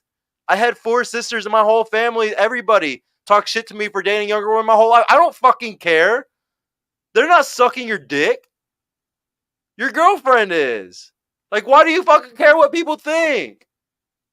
Why are y'all complaining about dating older women? I don't complain because I don't date older women. You sound goofy. All the time, they all women are hosts, and I have to say, hey, no, go here, go do this, don't date here, don't use dating apps. And when they do these certain things, they find good women. Okay, the problem is that, like, there's a bubble of people in relationships that are women, and then there's the single girls. Glenn, I'm just now explaining the evidence right now, where I explain how the girls that are in relationships are in the relationship bubble. So when they get out of the relationship bubble, they usually get back into a relationship quickly with a good guy who's a relationship guy. And so they're not the types to go to Miami. There's a big bubble of these type of girls that are relationship girls, and they're not city girls that go into Miami and break up with their boyfriends every summer just so they can have a hot girl summer. Like, there's good women that like to be in relationships because that feels natural to them. They grew up in a normal home with 2 parents, like my girlfriend. Like there's a lot of women that were like that. I don't understand why everybody thinks that it's so hard to understand that there's a bubble of people that stay single, or not bubble, but there's just like this giant space of people that stay single because they suck at life. And those are the people that are going to Miami. It's really not that complicated. When the bubble girls that get out of the relationship bubble, they get grabbed really quick. If they're a relationship girl, and so the thing is, the type of girls that live in Miami, the type of girls that go on trips to Miami are a certain type of hoe. And those girls, yes, I don't disagree with that. But what I'm saying in Dallas, Texas, 21, 32 as of May, they're all hoes. No, I'm saying there's a type of girl. This is very simple. There's a type of girl that stays single, and there's also a type of girl that lives in Vegas, that lives in Miami, that wants to live in major cities and like have clout or be OnlyFans girl. And what I'm saying is in Miami, there's a concentration of that, and the types of girls that travel to Miami. Look, and everybody's talking shit. I'm a simp. This is why I'm purple pill. Just because I'm saying not all women are hoes. Do y'all see this shit? Are y'all seeing this like live with me right now? Isn't this fucking wild, guys? This is the red pill. This is the red pill, guys. This is the people that watch red pill. It's the only thing that y'all can believe, or the only thing red pill people can believe is that all women are hoes, okay? All women are the type of girls that go to Miami. This is sad, bro. This is a sad reality that we live in if these fucking dorks think this way. This goes to show how much people are living on the fucking internet today. Touch grass, guys. Come on. This is insane. Miami are hoes, because like I said, I've had multiple girlfriends who have never gone to Miami in their life. You can find tons of young women that are hoes and haven't done that. So it's all, but no, the reason why I bring this up is because it's always all women are hoes, or the women in Miami are just like the women across the country. We're not saying they're hoes, but like here's the thing, right? When you look at, if you've been on one of my calls, one of the things you'll notice that is stunning. So we'll go on Zoom and you can show 49 people at once. The distribution of ethnicities is always shocking to me. There are just as many black people as there are Asian people, as there are white people. I have clients in China, I have clients in France, and the reason, and I look at the guys and I always show them, I was like, guys, there was no effort on our part to normally distribute you guys. None. You are distributed. Why? Because the struggles that we see as men are ubiquitous amongst Homo sapiens, and the same thing with women. My point is, evolutionary psychology is the same. The difference is the stimulus. I don't think they're like I've said this before. I don't know if you agree with this. I think what causes a woman to have a higher body count is not. It could something to do with upbringing and genetics, but I actually think it has a lot to do with how many high status males is she around growing up. Yeah. Meaning, a girl with a low body count is all of a sudden living on Charing Cross at the Playboy Mansion, and every week she's meeting a member of Metallica. And then, like, normally this girl would have had a 3 body count, but because she lives at the Playboy Mansion, it goes up higher. So is she a hoe, or is the stimulus that she's exposed to? I shouldn't use the word hoe, because the thing is, it's not. I shouldn't use that word, but like the reality is, it's just those type of girls. Like, because remember, like a girl can go and do all these things, go on yachts and all stuff, and maybe she has a 3 body count. So I'm not going to sit here and say hoes. I'm just saying there's a certain type of woman that wants validation from men in all types of ways, and the type of woman that goes to my. The irony of people in the chat saying that I'm clueless when these guys haven't fucking touched grass. I mean, the type of girl that is wanting that type of validation. From Texas, right? Yeah, from Texas. Yeah.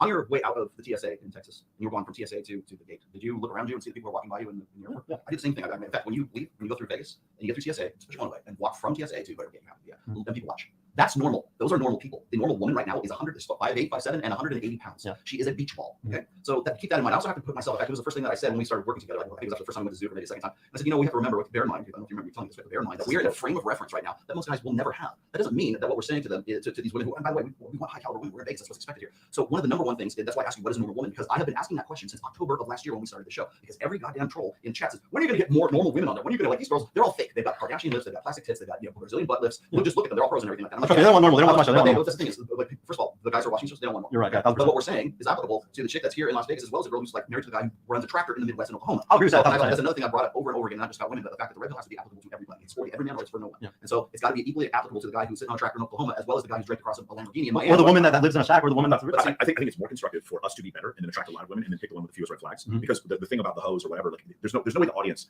normal men, no offense to you guys, normal dudes do not comment on YouTube videos. I'm sorry to piss you guys off. Like I talked to Adam Tostic for half an hour last night. I was like, have you ever commented on a YouTube video? He's like, before I started on YouTube, I never did. So we can't look at that also as a normal distribution. The other thing is we've had two former Miss Nevadas on our show, Lisa Songson and Tiana Jacqueline. Miss Nevadas, okay? They don't have a ton of plastic surgery, and neither does Maya, and neither does fucking Katie Moore, and my girlfriend, other than her boob job, has zero. No, my boob jobs don't count. Boob jobs are the fact that he just brought up fucking Mrs. Nevadas as fucking examples of me saying normal women. Oh my god, dude, shake my fucking head, guys. Like y'all want to know what normal women look like? Watch my fucking show. Watch my fucking show, guys. I'm in Dallas. This is where the normal girls are. I mean, there's normal girls in those places too, but they want to, promote things. Guys, there's nothing to promote on my fucking show. I don't get enough views and clout for fucking these women to promote OnlyFans. I've had a few girls with OnlyFans that want to come on the show, and they literally were like, "Oh, you don't even get that much views. It's not even that worth it." I'm never gonna get those girls for y'all. Oh, right. Contact surgeons, do you want to sponsor the show? Yeah, For sure. but the point is, even with that, we get Tiana Jacqueline's a ran through hoe. Does that make sense? Yeah. Lisa Song Sutton, why doesn't she shut up? Well, she makes like fucking 8 figures a year flipping real estate, and she was missing the body. She's a practicing attorney, and that is still not good enough for you. So like the problem is There's no way. there's no way to win it. So it's like debating flat earthers. There's no way to win. Their audience is still going to tell you to. Oh yeah, and like just to kind of find what I was saying. Like, what I'm saying by normal is like a girl that hasn't been ruined yet. Like what I like to say is that it takes like when I coach guys and stuff like that, when I give out my prescriptions, I don't like them going over a certain age on women because those women are usually devoted to their job, had too much sex. There's usually some type of trauma that comes along with her age. What's crazy is like if anybody's smart watched this whole fucking episode, I gave out so much amazing free game for these fucking losers to make their lives better. And I guarantee you very fucking few are going to fucking notice it and change their fucking lives and actually make their dating life better. But I gave away so much fucking free game that just pisses people off. It's crazy. Because I've always had young women, and I found this really big pattern where it's like, oh, if they're always within this age bracket, I get to mold them, and they're not already molded. So like, I'm just saying like, normal is more the girls that just haven't been ruined yet. Like, and I'm saying that we can find those girls. Every guy's opportunity to get one of those after their first or second relationship out of high school, whenever when they first get back in the dating market. But a lot of guys are listening to Myron saying get 50 bodies, and they might meet that really good girl. She got out of her first relationship. She's 21 years old. She's actually a good girl, but Myron's like, no, you get 50 bodies, and he's only on 14. So you're number 15 girl, and get the fuck out of here. So what you're describing is prescription. You get 50 body counts, and then you get 50 body count. If that's the case, then I still haven't achieved that record number. Yeah. My body count's only 41. Yeah. And I'll tell you what's funny is when I was working with Pat Campbell, for example, I remember once I was on his terrestrial radio show, and he had asked me like just point blank, what is your body count, right? So I said like 41, 42, right? And every woman in the radio studio, you could hear this collective gasp behind her. They thought I was a man whore because I had 40 plus body count, right? But then I gotta go listen to some dude who tells me he's got 1,600, body and four transsexuals on his as part of his number, and then people shouldn't listen to me because I haven't quite measured up to that. So what's the litmus test? What's the balance? Where do you go? Is there a number? And the problem is now you're running into prescriptions. Yeah. I'm Rollo fucking Tomasi. My body count is 41. Okay, according to Myron's prescription, I'm still a beta male legal child because I haven't been able to sort of crack that. Unless you're gonna count blowjobs, because apparently the CDC says that you get oral sex, that's your number. I was always trying to bring that up. That's a joke. But here's the thing: is like if I say, okay, well, having like penetrated sex with them, that's gonna be one number. If I'm getting Hummer, well, gosh, I spent a lot of time in Hollywood. My rocks are 20, so maybe I gotta reassess that, right? But the very fact that that's even funnier, I have to reassess that shows you just how subjective and relative people's prescriptions are. So.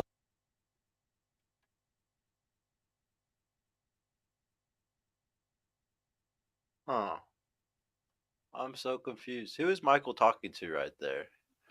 Imagine actually being good with women. Wait, you can't. I hope he was talking to the chat there because Michael, you've seen my fucking girl. For all natural, she's fucking a baddie. That's pretty fucking sad. Sergio insults the intelligence of red pill community. Yes, I do insult the intelligence of red pill community because most of them are fucking retards. If you're going to be a Myron Gaines man, then maybe you have to at least get 50 body count before you can like really have a objective like relative understanding of the quality of a woman. I've said this, and it's in my first book: is spin plates, date non-exclusively, and if you have a rotation of 3 or 4 women, most guys are never going to be able to do that, or they wouldn't even consider it. I hope he was cooking somebody else. Yeah, somebody said that. Because it's just something that goes against. We're talking about at the same time. It's gonna be falling off. Sergio dissing FNF. He's a hater and pandering to women. Bro, I ain't a hater. I wouldn't have started my channel if it wasn't for fucking Myron and Fresh. Like, I dead ass. Like, they used to say, everybody knows this like a year ago. What did they always fucking say when people would super chat in about, do they think there's going to be another show? Are you scared of this competition? You know what they used to always say? When people would complain and say that they were doing bad on their show, you know what they always said whenever somebody would, give them a critique? They would say, why don't you go do it yourself? Go do it better. If you disagree, go do it. Go do it yourself. They don't say it at all anymore, bro. They stopped completely saying it because it spawned like so many people to go do it. I was one of them. You inspired me, guys. Thank you.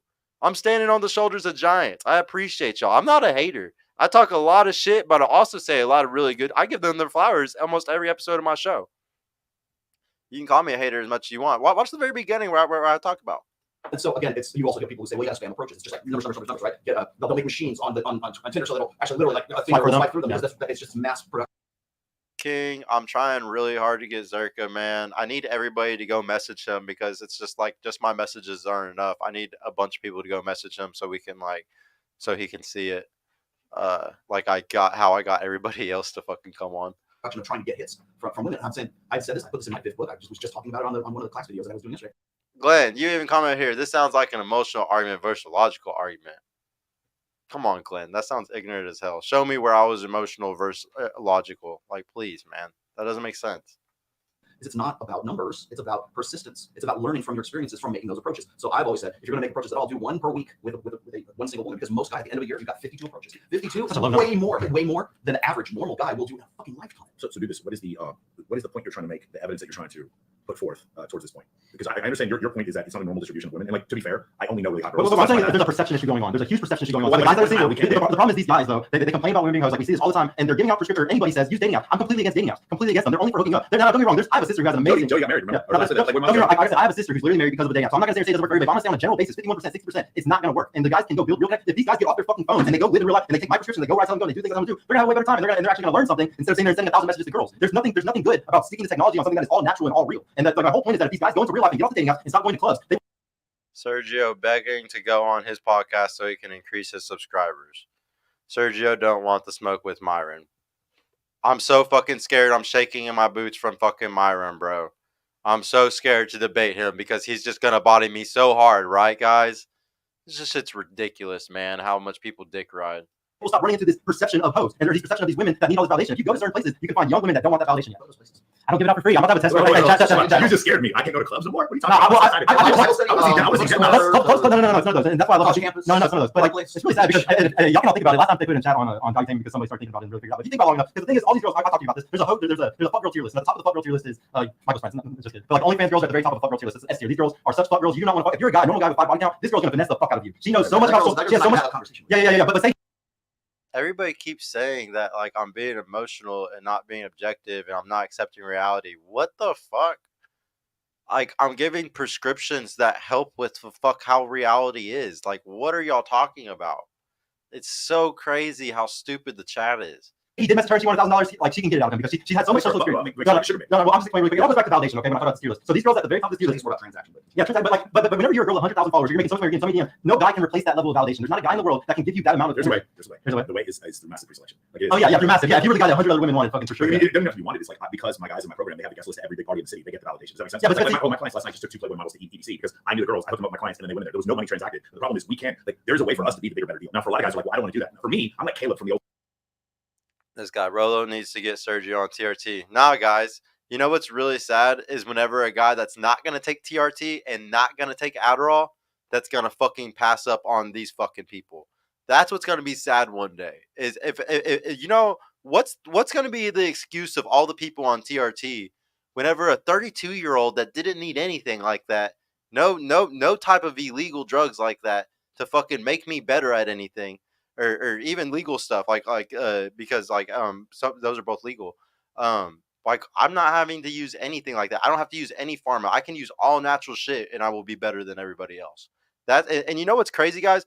We're not that far away from like the whole society falling apart. Like all civilization.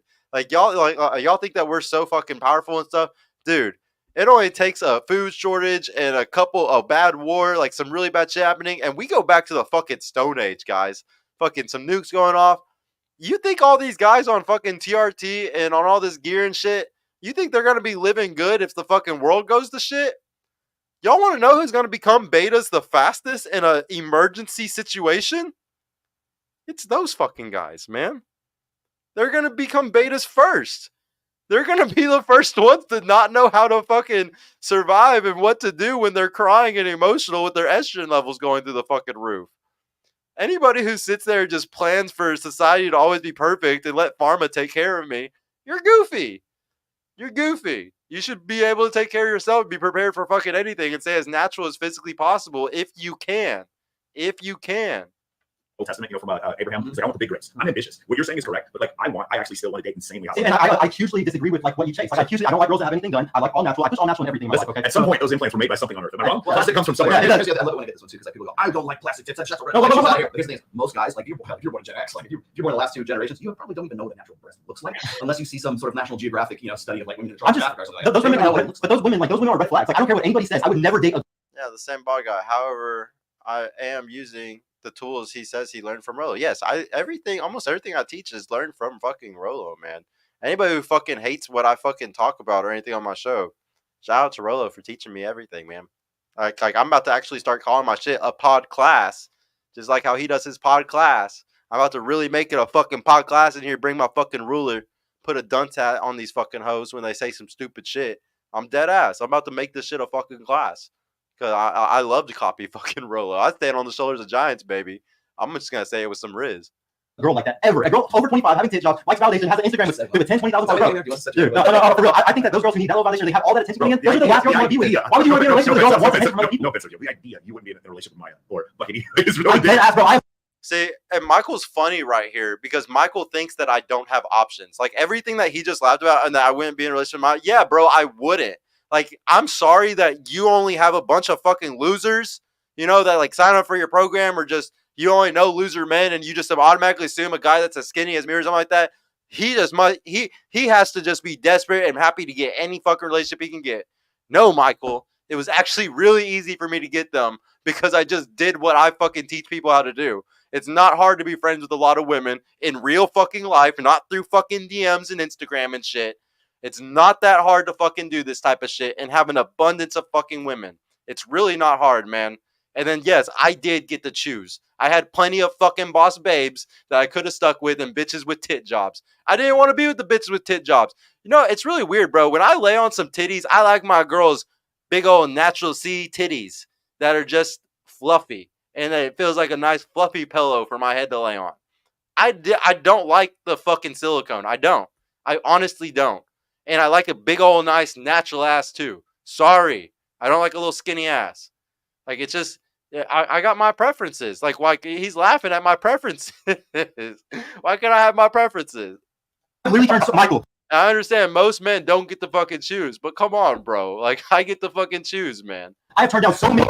Masha did it. Like, Masha did it. Like, be like, no, Michael, I'm not gonna do that because I'm Michael, would I fuck a hoe? Would I fuck a hoe? Yes. Would I be in a relationship with her or even try to date her? Fuck no. I think you might have some difficulty. No, but the thing is, I would never want to be in a relationship. Okay, so just so we're clear, like Kylie only has a boob job because she had breast cancer. Kylie was 21 when I met her, and she's been with very few people, and so that's why I'm with her. But you're a high status guy who was able to use pre-selection to prove their the absolute best one. But like most guys can't do that. They're just gonna simp for that type of girl, and then they get fucked over. Okay, that like now if you're that guy or if you're that guy, totally go for those girls. Like I got tons of friends in my city who are those guys that wear all Versace, all the money stuff, and they love being with the girl with the big lips and big tits and big ass, and they love that, and that's fine. Just the tits. The rest of it, I don't need. Well, I know you're not, but like I see that dynamic. It's like, you know, y'all can go do that. That's cute. That's y'all's relationship. I would never fucking want that though, ever. And I don't want any guy to ever end up with one of those girls because they're fucking horrible. Now you might have like a good one, and you can pick out a good one because you can use pre-selection to pick between. Yeah, and I don't disagree with Michael. Like he definitely had the abundance to pick exactly which one he wanted because he used pre-selection, and he gets to pick, like, if he wants to pick the girl, and like he said, it's not like she has all that stuff done. She just has her boobs done, and she did it because she had cancer, breast cancer. So I totally understand. Like, basically, Michael's agreeing with me. Dead ass. Like, basically, Michael's agreeing with me that it's better to have those type of girls than the girls that have everything fucking done that are older and shit. He agrees with me. His life does. Different girls, but most of these guys who sit for these fucking girls with these OnlyFans, these Instagram accounts and shit, realize the average guy doesn't actually vet for a woman. He tends to just get with the girl. And then, like this guy, he says, "Sergio, respectfully, let your guests finish their sentences before you talk over them." As soon as I just paused this, Rollo was cutting me off. That's what happens in these conversations. That's why I teach pre-selection too, Michael. That's why I also teach pre-selection. I teach it to a because of that. That's why we see what the divorce rate is right now. That's why we see men making very bad decisions because they don't vet, because they don't have any. Or they're choosing over 25 OnlyFans or Instagram models. Like, trust me. Again, let's do the experiment. Walking from TSA to your gate. King, I've been trying to get on whatever for a while. Like Brian messaged me when I first started my podcast, like on Instagram, and then he ignored me. Like he left me on red when I responded to him, and I told him the date that I could fly out there, and like he's ignored me ever since then. I might try to message him again, but I don't think he's gonna respond to me. I don't think he likes me. Tell me how many of those women, count on how many women do you think going from TSA to your gate, how many of them could possibly make money on OnlyFans? Okay, so because your normal woman looks like those chicks that you're going to pass. Yeah, she can definitely make money. 75% of the population is overweight. 40% of women are morbidly obese. Okay, in the United States, that's probably worse than London. But the point of this is that when you come up with saying, well, I only want normal girls, I have more respect for natural women. The natural women you're talking about are the girls you're going to see from TSA into your gates, right? You don't want to get with a single one of those girls. I guarantee it. Okay, so I'm told I'm 32. 32. Okay, so you're 32 years old. So you're kind of like getting into that. So you're looking at the long term. Do you have a girlfriend? Yeah, long-term girlfriend. Okay, does she live with you? Yeah. So okay, and he makes a good point. The average woman or normal women are all overweight or ugly or whatever the fuck it is. But the thing is, you can find a pretty girl, but it hasn't been fucked up yet. Like y'all still don't understand. Like my whole strategy is you find the pretty girls before their brains are fucked up, before they get brainwashed by society and their shitty relationships or whatever it is that fucking makes them stupid. So like it's a very easy game to play if everybody just goes by my formula. There's that. The other part of this is that whenever I have dealt with people talking about, we want normal girls, we want normal this, we want normal, I always ask them, I say, show me a picture of a normal girl. Show me a picture of the ideal chick that you want to get. I'm still waiting on that fucking picture. No way. For all the people who have tried to send me stuff, tried to tell me that we don't get normal girls on the show, or Fresh and Fit doesn't have normal girls, I even had to convince Jedi Vila of all people, saying, look, here's the demographics. We keep these, right? We have the stats, we have the tracks. Perception bias. Okay. We can also say this. For instance, I was on a show with Myron Fresh, and I was saying that it was one of the earlier shows, and I was saying that this girl who was like 19 years old, and they were going asking the body count question, and she says, I have 15 body count, and she's 19 years old. That's what's the average for people? 26. Six. Okay, 6. So I'm like standing next to this girl, and she's already made her prerequisite 6, and then some, right? And she's having more sex than most likely most of the guys that she knows who are 19 years old. What was this? It's a Fresh Fit. And I was like, okay, so I can understand that if in that instance, if I were Shout out to my boy Ombre of the house in the chat. He said, well, the rational male versus the logical male. No, that's how it is, boy. Yeah, shout out to Hector, man. just to take that experience and say, oh, well, all women are just bitches and hoes, they're just tricks and hoes. Right? I could draw, if that's where I was at, and my mentality was not that of a 50-year-old man, and that of like a 19-year-old guy, then yeah, I can totally understand, I can relate. And you're right, I'll meet you halfway here. You are correct that there are a lot of guys who go and will take this and live vicariously through these shows, through whatever, through hell, even Access Vegas, This guy, Sergio really is purple. He white knights too much. I'm the most anti-white knight ever. Goofy. Fresh and Fit, because they have this mentality. It's like the NASCAR racing, right? They're not there to see who wins the race. They're there to see the car crash. When Kevin Samuels was very, very popular, it wasn't like I said, guys. You just say that you can find good women out here or normal women, and people fucking say shit like that to you. That's how women bad, women hoes, women all bad. Because he was telling these bitches what they wanted to say, so money they did. But they wanted him to get her. It's random circuses, right? And so we are on Access Vegas, and we don't kick girls off as a policy, but our mission is not to kick women off the show. But when we actually have that conversation and we're trying to win the race instead. Wow, somebody in the chat watched my show. To be honest, the majority of girls that are on Sergio's podcast are mid or below mid. Yep, I get the normies. Create a car crash on the show. People say we go soft on them. They think that we are the ones that are soft. So yes, in a way, you're correct about the fact that there's a certain demographic of guys who watch this and have that perception. Again, if we're going to use them as an isolated sort of, this is a subgroup of like the normal guys. Do normal guys do that? I don't think so. Again, walk through the airport and count how many of those guys you think will be watching me or Mike or Fresh and Fit who will be a part of that. I get recognized occasionally in Reno, like once or twice in Reno. I walk through Las Vegas. I get recognized if I go through Dallas or Dallas airport or Denver, I go to Miami. But this is, I remember, it's a small fraction of the overall population of the world right now. So bear that in mind when you're making these assessments. The other thing is that when you get to a point of being in this space for as long as I have, I've been married for today, as a matter of fact, 27 years. Okay, so when I go and I start, Lewis is right. The women on Sergio's show may be mid, but they are as delusional and entitled like the Access ones. You're right, but not all of them. I definitely have had tons of pick-me's come on the fucking show, man. Tons. Talking about things, people think I'm anti-marriage because I have been married for as long as I have. And how can he possibly say this? He don't listen to anything Rollo says. He's married. And then about the people on TradCon side who say, well, Rollo's red pill and he tells you to avoid marriage, you get a vasectomy and do all this other bullshit, right? So therefore, I don't win on either side because I'm right in the middle. I'm the one who's talking objective truth. So I would say, look, it seems the way we do marriage. Somebody said pre-selection leads to cuckoldry. Be careful. That guy's confused. Right now, me being a successful marriage for 27 years with a woman I very much love and still have great. Oh, baby said Rollo just rambles, bro. Make a point. I felt like it was like that a lot of the debate, man. Maybe that was just me.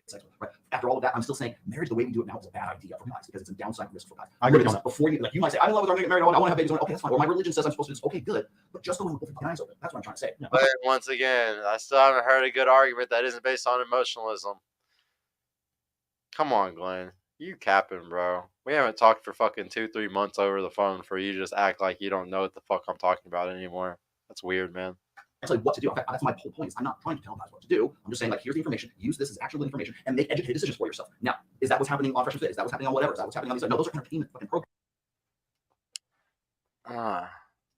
They are very disingenuous, as if everyone is 30 Stones or on OnlyFans like every Access Vegas at Pro Pill Pod. Nice showing. I remember Mike's girlfriend pawning him on whatever. Rollo hasn't approached this century.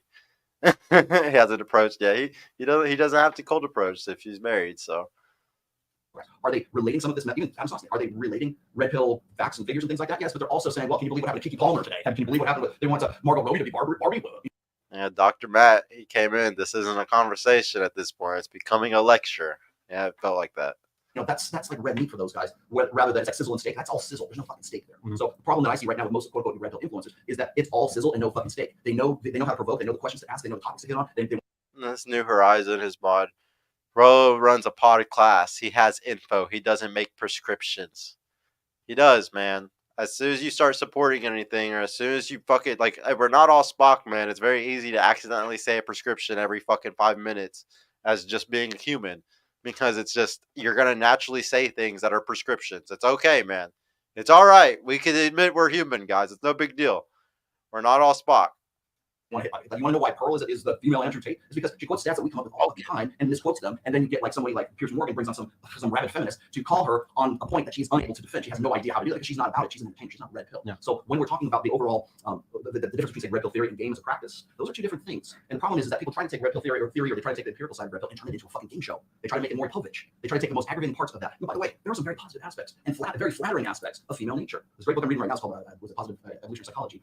I'll put the Amazon link in there. But it's really great because it's meant to focus, because evolutionary psychology gets that very bad rap because it's always talking about war varieties, it's talking about alpha whales, it's talking about what hyperbians, it's alpha. I love what I thought all that stuff. Fantastic, but I think people like really resist that. First of all, it says evolution in the name, but it's also it can be pretty ugly. It can be pretty unflattering. So like for instance, when a alpha male gorilla or chimp or whatever deposes the former alpha that was leader of the pack or whatever, the first impulse of that primate is to kill off the offspring of all of the rival alpha that he either killed or ran off. Right. Same thing happens with lions and wolves and stuff like that as well. There's a tendency for the new alpha to go in and kill off all of the offspring. And then we can talk about the evolutionary reasons for the latent purposes for all of that when it comes down to just raw, the mathematics of DNA, right? And then as a result of that, the women or the females in that troop or in that pack, or whatever, it sends them into estrus so that they can have babies again. That sounds pretty fucked up when it comes to like human beings. Like, oh my god, nature's weird. We also can relate that to things like, I'm just giving you an example. We can relate that to things where if a woman divorces her biological father of her children and brings another man into that living Glenn, you see what this person said? Glenn is too far jaded to believe in the hope strategy. I don't know what the hope strategy is. situation, it is like 8 to 10 times more likely that child will be killed or be a subject of abuse by the non-biological new boyfriend. That's pretty ugly. Women don't want to fucking hear that. You can't sugar. It's so crazy how like Rollo is trying logic and emotional, like how there's just certain people in the space that y'all just assume are just the most logical, rational people in the world, as if they can't have any fault. That shit, and it goes right back to the primate thing where they kill off the offspring. They can actually kill the offspring, but they can abuse the fuck out of that offspring, right? So when you bring up an unflattering truth about women, something like that, and they don't have any counter argument to it, that's when we have to question the motives of the person relating that shit. And that goes back to your point of tone. I cannot, like the argument you just gave me is exactly what I would expect from a chick, because I've heard this over and over. I don't think it's tone, bro. You heard me yell my show. That's tone.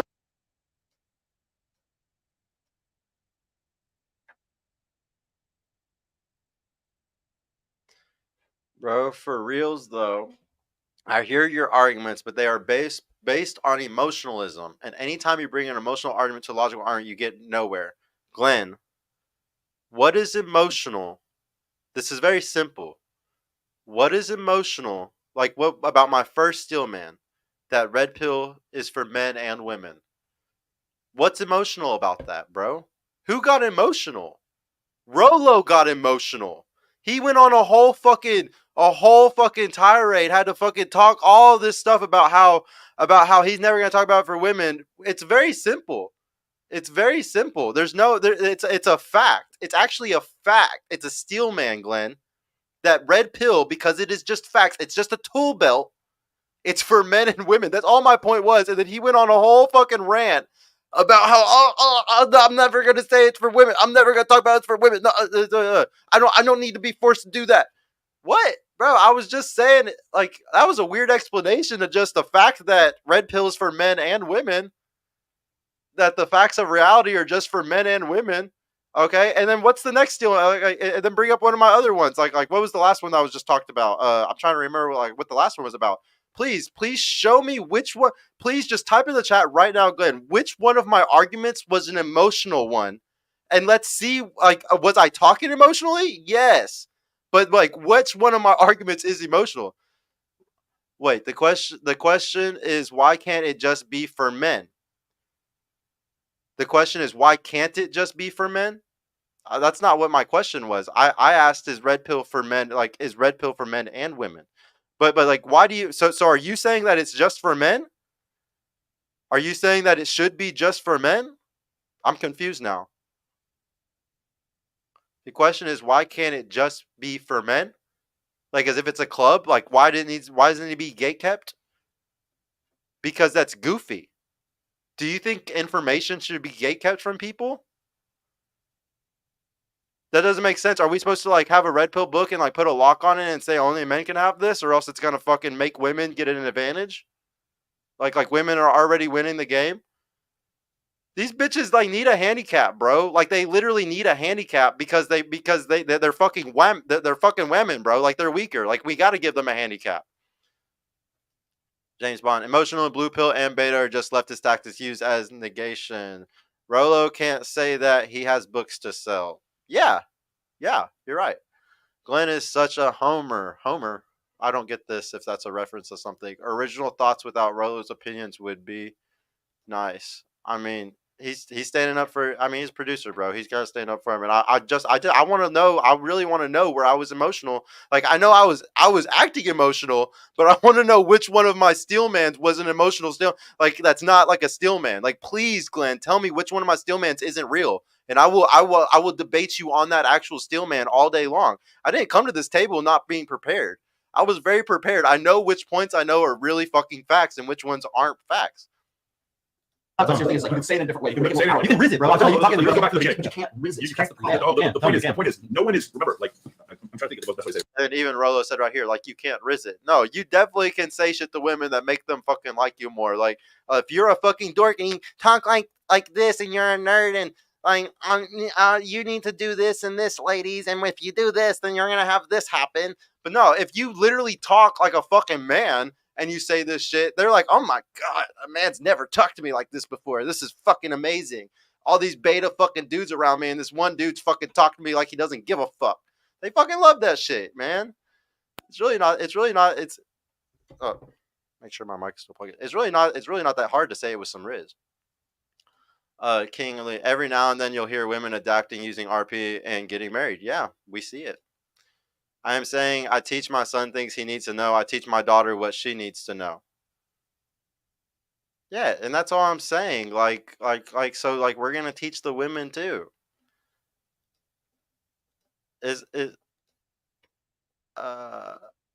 Glenn Lawrence, isn't there a ton of girls lip sync Rollo or other guys? No. James Bond, take out praxeology, which is by definition an ideology, and everything else crumbles after it. Yeah.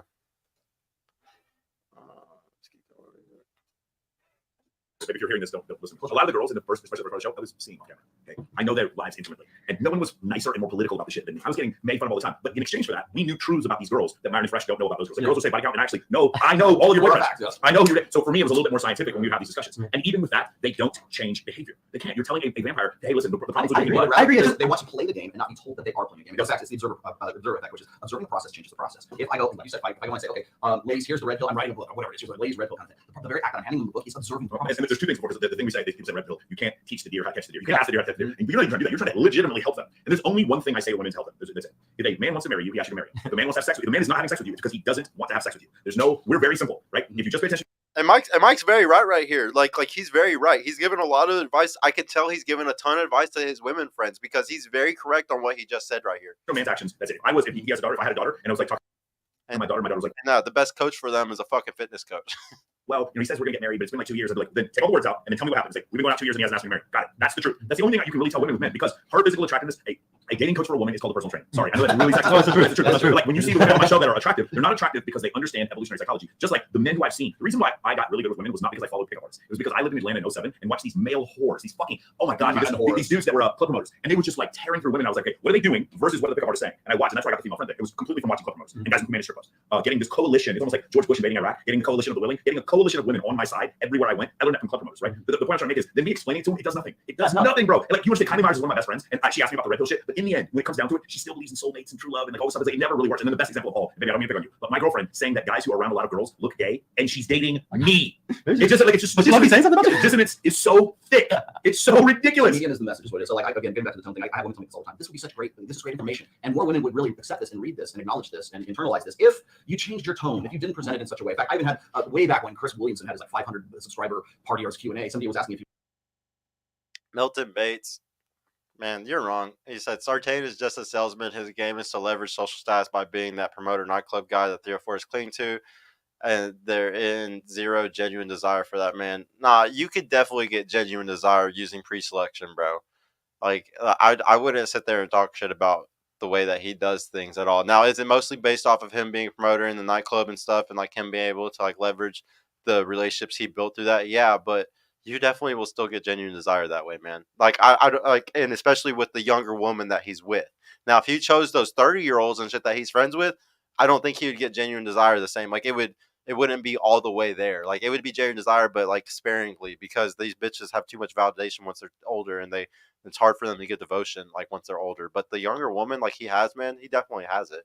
he was going to have me on the show. And the first thing he says is, well, I really would like to get Rollo on, blah, blah, blah. But I don't know, his demeanor and his delivery, it sounds like he's so gleeful about this stuff. It's like this tone. It's like, it's not the fucking tone. It is the actual information that I'm relating. I could go and say the same thing that I say every Sunday at 1 p.m. Pacific, 4 p.m. Eastern. I could say exactly the same thing in a monotone voice like this all the time. I could just be just straight blank face the whole thing. And people would still think let me give you the information. But what if I say what you say in a whole different way, man? I'm talking everything that you say, but I try to speak. I can't because the girls are here. But if I was on a show with girls, I could literally, like, y'all can see it. Y'all want to see me work, y'all can see it. And whenever I'm talking to women and I talk like this and I'm aggressive, they're not used to this. There's a lot of women that completely detach from me because they cannot stand a guy talking like this. So here's the thing. I'm not gonna snitch on them, but I am gonna. I think it's so funny that Zoro's Lost was sitting here talking shit to me the whole time. And that motherfucker sits in my chat all the time. He's like my biggest hater that also watches my fucking show.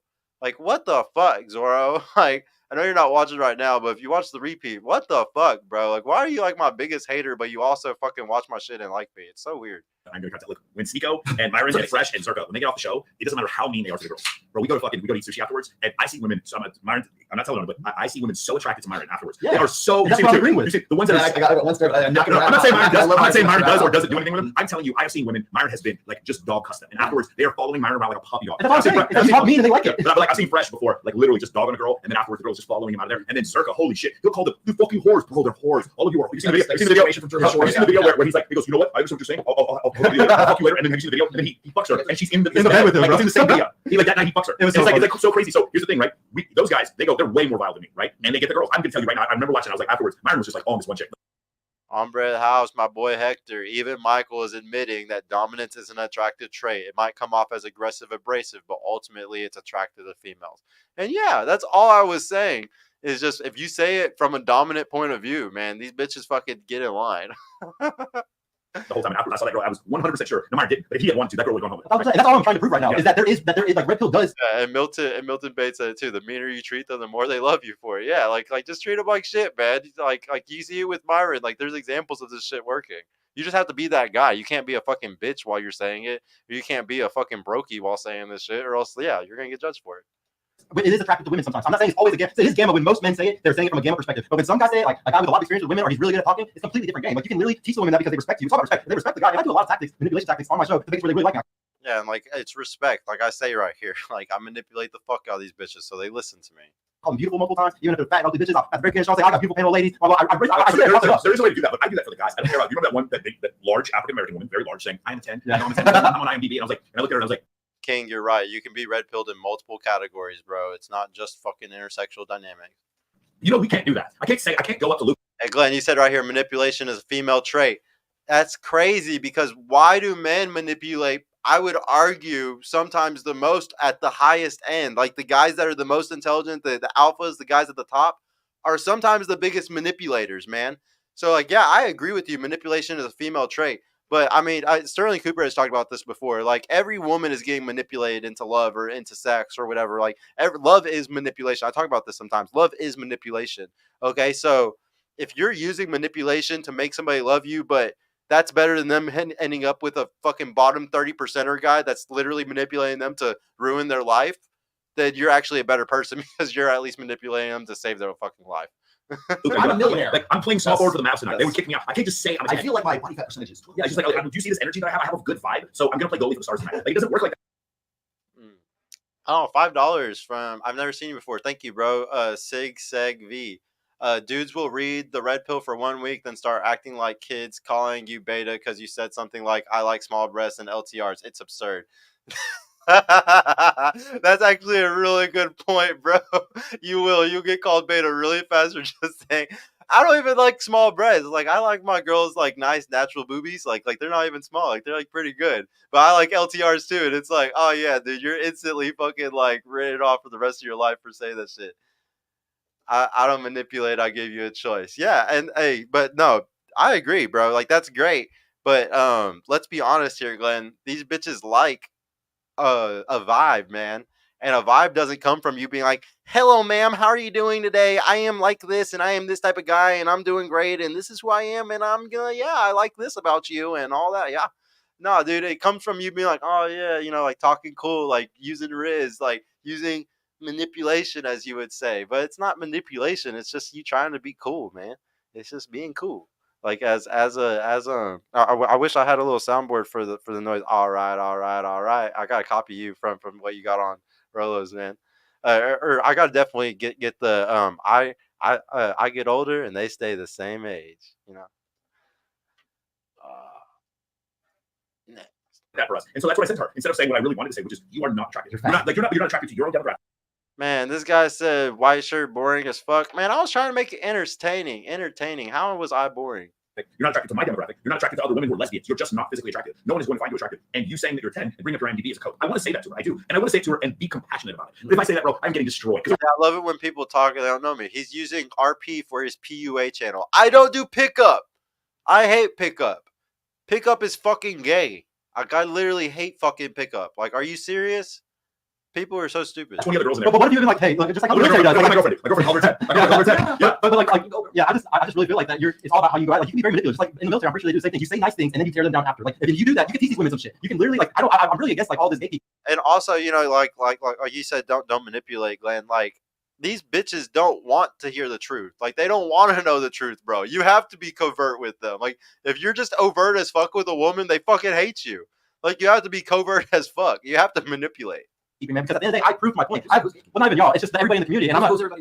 It's mostly the fans and like the smaller Red Pill channel, like definitely Fresh and Fit, like all their fans. I would say they're one of the bigger channels, but no, so like if I just look at, if I'm looking at like I like some of like the black guys in the manosphere, like a lot of them, they don't want women to learn the game. Like I like Mr. Lucario and like who's the guy that like he's always talking to, but they're very much about like don't tell women the game at all. Like never tell women the game. Don't tell them. Yeah, and like women don't want the truth. They want the truth. They say they want the truth, but they don't want full disclosure. Right? Yeah. They don't want to be told that they would rather play the game with you than be told that they are playing the game with you, because that shows them that you just get it. That you, the guy was it Sterling Cooper. I can always use this quote. I hate to do it again, but so Sterling Cooper said in the past that the highest form of pre-selection, the best form of pre-selection is being good in bed. You don't have to talk about it. You're doing it. Demonstrate. Do not explicate. Don't say, hey man, I got a really long dick. I'm really great in bed. No, that sounds like you're fucking popping off, right? But if you're in bed with that woman and you know her body better than she does, she knows that you have to have experience with other women in the past, so that you can get good at sex, and now she benefits from that right now. That's a very high form of bringing race into it. I wasn't even trying to bring race into it. I was just saying the black manosphere guys are the guys that talk the most about like don't ever explain the game to fucking women ever.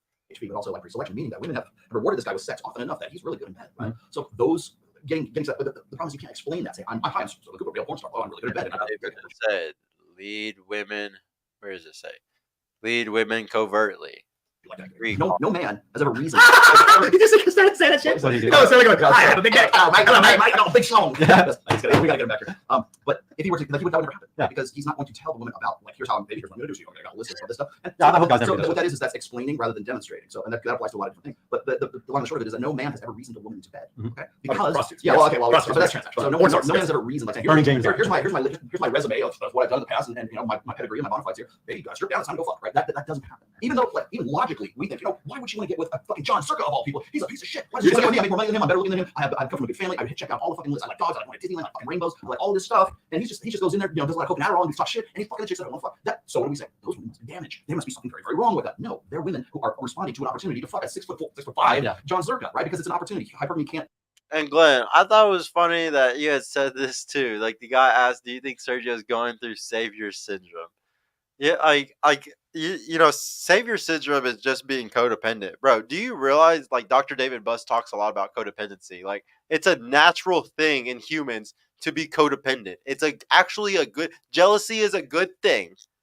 These are good things. It's not a bug. It's a feature. There's nothing wrong with it. And yes, I actually have a cluster B disorder. Yes, I actually have BPD. Yes, I am codependent, and I think it's not that bad of a fucking thing. There's definitely negative side effects to it, and it can definitely be a bad thing, but it can also be a good thing. It's not a bug, it's a feature. There's like, this is another thing that's so wrong in the fucking space where like you just put people down for stuff like that. And alpha woofing. Come on, Glenn. Alpha woofing? Who the fuck is alpha woofing, bro?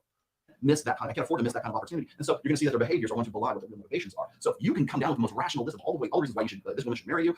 You're a good catch. Here, I don't understand why you do this. The very fact that you're making the list in the first place and you don't understand that. That's disqualified. Let me make something clear about the whole gamma and explain red pill stuff. I'm saying, from my perspective as a guy that's on a show that is teaching women red pill and stuff, I'm saying I could do it. I would never tell a guy that I'm coaching to go talk to their woman about red pill. That is extremely. I don't even talk to my own girl about red pill. No. So like, I'm not saying here telling all guys to do it, but what I'm saying is that even you proved it, you know, with the Myron thing. There, guys with shows that do this stuff, you can't put riz behind it. A girl can be into you because it's not always gamma males. All I'm saying is that a guy can be alpha as fuck and explain this stuff, and he will get even more bitches for explaining it. Now, if he's a normal guy though, yes. I think he can be interesting to talk about anything. Like, I've absolutely pulled girls because I talk about astronomy, quantum mechanics, and quantum physics. It's totally over their head, but because I sound like I know what I'm talking about. It can be attractive. I know this is a fact because I'm experienced. I can't tell you how many women are interested with the way I describe my sales funnel. That is so boring. Well, we did this and we turned our all out. did $168,000 last week, and all of a sudden they're like, okay, I want to listen. Well, money's great, man. They want to hear your fucking friends, bro. You can make anything interesting. I don't think that's the issue. But like, there's two different things you're talking about. You're trying to help women, not trying to sleep with women. And so because of that, like, to me, it's like if they want to ask me, I don't know if you guys know Katie. Katie Moore's a good friend of mine. She's on my show all the time, and Katie will come to me for advice, and I'll give her advice, and it's good advice. And This guy said, Sergio jealous F and F. He's saying that they're gatekeeping. Nah, man. They just have a better platform than you, have better content, and offer more value. I hope they do, bro. They've been doing this shit for 2 years longer than me. I really hope they were the first ones in it. I really hope they have everything that you just said. Because, yeah, they have more money to put behind all of it. Like, I just got into this and used my money from my other businesses to fund this. Yeah, come on, bro. She says, this is really great advice. And like, see you in a week. When you don't listen to any fucking thing I say, you go right back to the same dude, and then you're just upset. And it's just always the same thing. Sometimes it's not prescription. It's just describing or explaining to them, because usually the girls come on, they're like, why is this guy not taking me seriously? Why is this happening? Why is this? Because they're getting stigmatized. They're sleeping around. Like, there's something going on that they're doing wrong. And they're like, okay, why do you guys do this? And it's like, oh, it's because you're chat chasing. You're alpha widow. You're this. Like, and the thing is, when you teach them these things, and well, you're right. I would say 90% of women don't fucking change, but there's definitely some, bro, that change. I've had multiple girls come back 5, 6 times. I've had 2 girls get married now. You're supposed to now. Okay, so there's definitely things that I'm doing that are helping them because it's working. I will point this out. I have like 20 girls that have been proposed to. Oh yeah, because you've been doing this for years, bro. Because they did my bikini competition. And they got in outrageously good shape, and they got their. I'll say this is a complete side note here, but you'll see the girls who finish in the top 10 of the bikini competition, half of them will get proposed to, because the guys will look at them and be like, "I'm not doing better than this." Those guys are such a bit of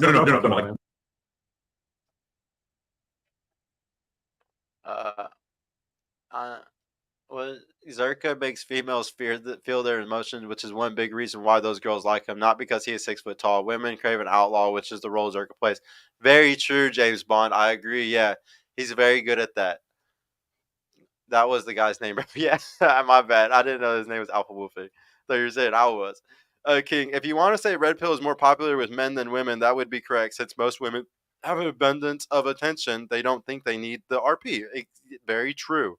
And they don't. Most of them don't. It's going to be the fat old bitches that kind of need it to realize that they're not fucking tanks and they're actually 4s, so they can go get wifed up by a 4 and maybe have one baby before they're fucked by a beta bucks. Yeah. And remember, guys, these women, they have a good chance of ending up with a beta bucks. A lot of them end up, still getting saved. F&F night show is garbage. Yes. Good. Not gonna lie, F&F was fire day 1. There's a reason they took off the way they did. Yeah, dude, I'm not gonna sit here and disagree with you on that. 1,000% I agree. Yeah. F&F was under 100K subs for 3 months. Yeah. But no, like, they're definitely fire, bro. But the thing is, they y'all gotta really think about their business model here, guys. Like, it was genius. Like, I give it to them. It was genius, bro. Because, like, look at Twitch, guys. Look at Twitch. Why is there so many people on Twitch? Why is there 30,000 people watching multiple streamers and stuff? Because there's a lot of kids that sit at home and play video games all day. They don't have jobs, okay? So what they're doing is they can sit and play those fucking things all day because they're single, they're kids, they're not paying bills, they don't have anything like that. That's why video gaming has these huge live streams. When it comes to the YouTube live streaming and stuff, though, this is a different demographic. It's still young people, but it's people that are still single. They have a lot of extra time on their hands. Like, this is a certain type of people. So when they noticed that there was this huge viewer base of these type of guys, and they also had a little bit of money to throw at them, bro, once that cash flow started coming in, they were able to upgrade and do all types of crazy stuff. I'm just now getting cash flow to come in, guys, because of my mentorship, not from my channel. Okay. And like, now that I'm making money off my mentorship, I'll be able to upgrade the channel to do shit like them and do 6 shows. Y'all realize I would love to body them and doing 6 shows. They think 6 shows a week is a lot. I'm gonna work, bro. Y'all think I may look, a little dark skinned, but bro, I don't speak Spanish, but I'm Mexican as fuck, guys. I'll fucking do 9 shows a week, 10 shows a week. I'm fucking a hustler, but this shit don't make me enough fucking money. I got a bunch of other shit I gotta run. I got a bunch of other shit I gotta make money off of. This shit don't make me enough. I do this for fun, but I would love to have enough cash flow coming through this shit for me to fucking do 6, 7, 8, 9, 10 shows for y'all a week and like really upgrade everything and have the most baller bitches I can because I can pay them to come on and shit. Trust me, I wish I could do all that. I don't have the cash flow. They got the cash flow, so of course they were able to blow up. Props to them, bro. Like, seriously, props to them. I always want to give my flowers to Fresh and Fit. Like they did good.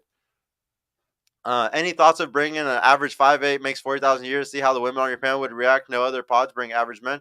I should do that one time, bro, as my co-host. I'll bring an average guy as my co-host and let him, be honest about himself. Actually, we'll even have like the women, like see how they feel about what he thinks and stuff throughout the whole show. And then he'll reveal how much he makes, kind of like how they used to do fucking the Bachelor show back in the day. And like, they would have like a bachelor, and then at the very end of the whole show, they'd be like, all right, but actually he's a construction worker. He's not a multimillionaire and he's a dork. Like, do you still want to marry him? You know? And like, we'll kind of do that with the guy. No, I would love to do that, King. That's a really good idea, bro. Honestly.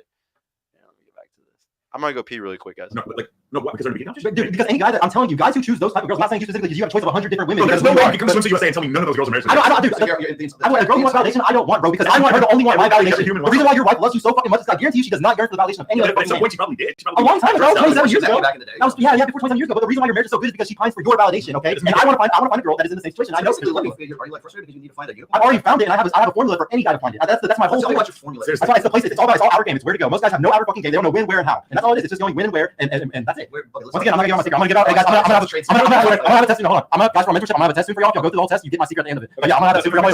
You want to know why I endorse MLA? Because it's not a fucking trade So secret. for me, It's not a secret. No, Chat can figure it out. He's like, Chat, go ahead and put it in. It's not a secret, but I'm not gonna say it. Right, so for me, you know, it's like charity events is like the main place where I have guys meet girls. Like most of my guy friends meet their girlfriends with me. So, but the thing for me, and I'll just give you this advice, being that I've been doing this for 2.5 years and we cleared $8 million at this point, is that I give away everything for free. But there's so much that you get from me as far as one-on-ones that you can't replace me. Does that make sense? My course is so long, and I give away a free course, and I do free calls. I do 16 hours of content every week or 11 hours of content every week, and the stuff we do with him. There's no way to replicate that. Does that make sense? You're the thing that's not replicatable. Whatever the place is, honestly, if you want to sell more units, you should tell people what the place is. It should be in your free school server or your Discord. Oh yeah, I know I gotta give out on this free sauce. I want to make a test where I can there's no single thing in MLA I won't give away, but the whole course, because the whole course is 114 modules long. It doesn't matter what I give away, and you also don't get access to me. I'm mostly doing it because a lot of people don't know who the fuck I am. A lot of people have no idea who the fuck I am. Who watch all this stuff, they have no idea what I'm talking about. And whenever I say that I got a secret that nobody else got, yeah, I'm gonna spray it out because nobody's talking about it. There's not one other fucking person in space. You're not talking about it? But yeah, I'm not going to, because that is the one thing that separates me from everybody else, and I'm gonna hold on to that as long as I can. I guarantee you, I can put it to everybody. Can put it to anybody who's talking about it. I'm gonna give away trade secret, right? You want to mass text a bunch of girls to come to a party. What happens is after the Somebody was talking about the Red Bulls. Yeah, man, them Red Bulls got me talking fast at this point in it. first 50, IG starts to throttle you. Yeah. You know how Yeah. The way you get around the throttles, you know what you do? You go to the first. Somebody said the gatekeeper hates gatekeeper. Yeah, right. Guys, I'm trying to make a test like where like people put in a bunch of their information I learned about some of the people that watch my show. You know, it's just better for analytics and stuff. And then at the end of it, I give out the secret. But I'm gonna work something out where I give out my, even though everybody kind of already knows what it is. Like, I'm gonna do something to where I don't just like tell everybody it, because it's just goofy to sit there and tell everybody where I fucking send people. First picture on her profile, you send her own picture. And then delete it. No, you send her own picture with a message, and then you delete the picture. It gets past the IG throttle. Yeah. There you go. There's a pregame right there. Yeah. Incredible. You can add like hundreds of thousands. You now have advantage over every single club promoter. Man, don't fucking listen to him.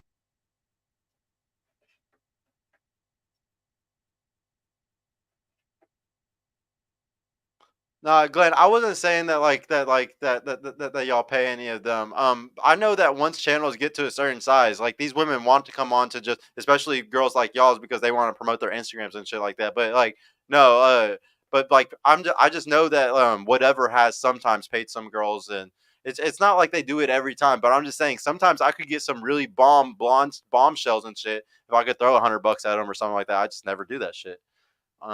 And especially since I have a small show with like no viewership, then it's really hard for me to get them to want to come on for free clout. Yeah, I remember when F&F would stream every day, twice a day. I stand with F&F. They're like the first guys to break the 4-minute mile. If it wasn't for them, Kevin Samuels wouldn't have any of this. Yeah, I agree with you, bro. Like completely. Like I really see everything is coming together, just like what Stefan was, or not Stefan.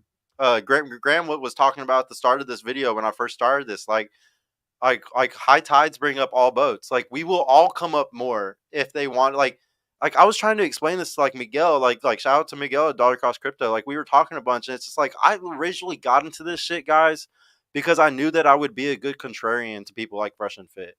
Like all these other red pill guys. Like I wasn't trying to fucking make them all hate me. Like I wasn't trying to make everybody fucking sit there and like push me away and stuff. Like I just wanted to iron sharpens iron. Like I just wanted to bring debates to the table that nobody was talking about.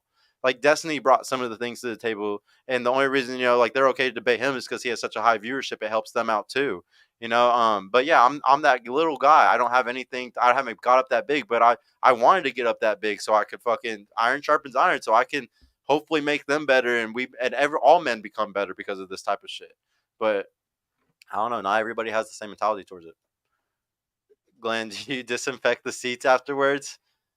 I know that shit has to be stained up.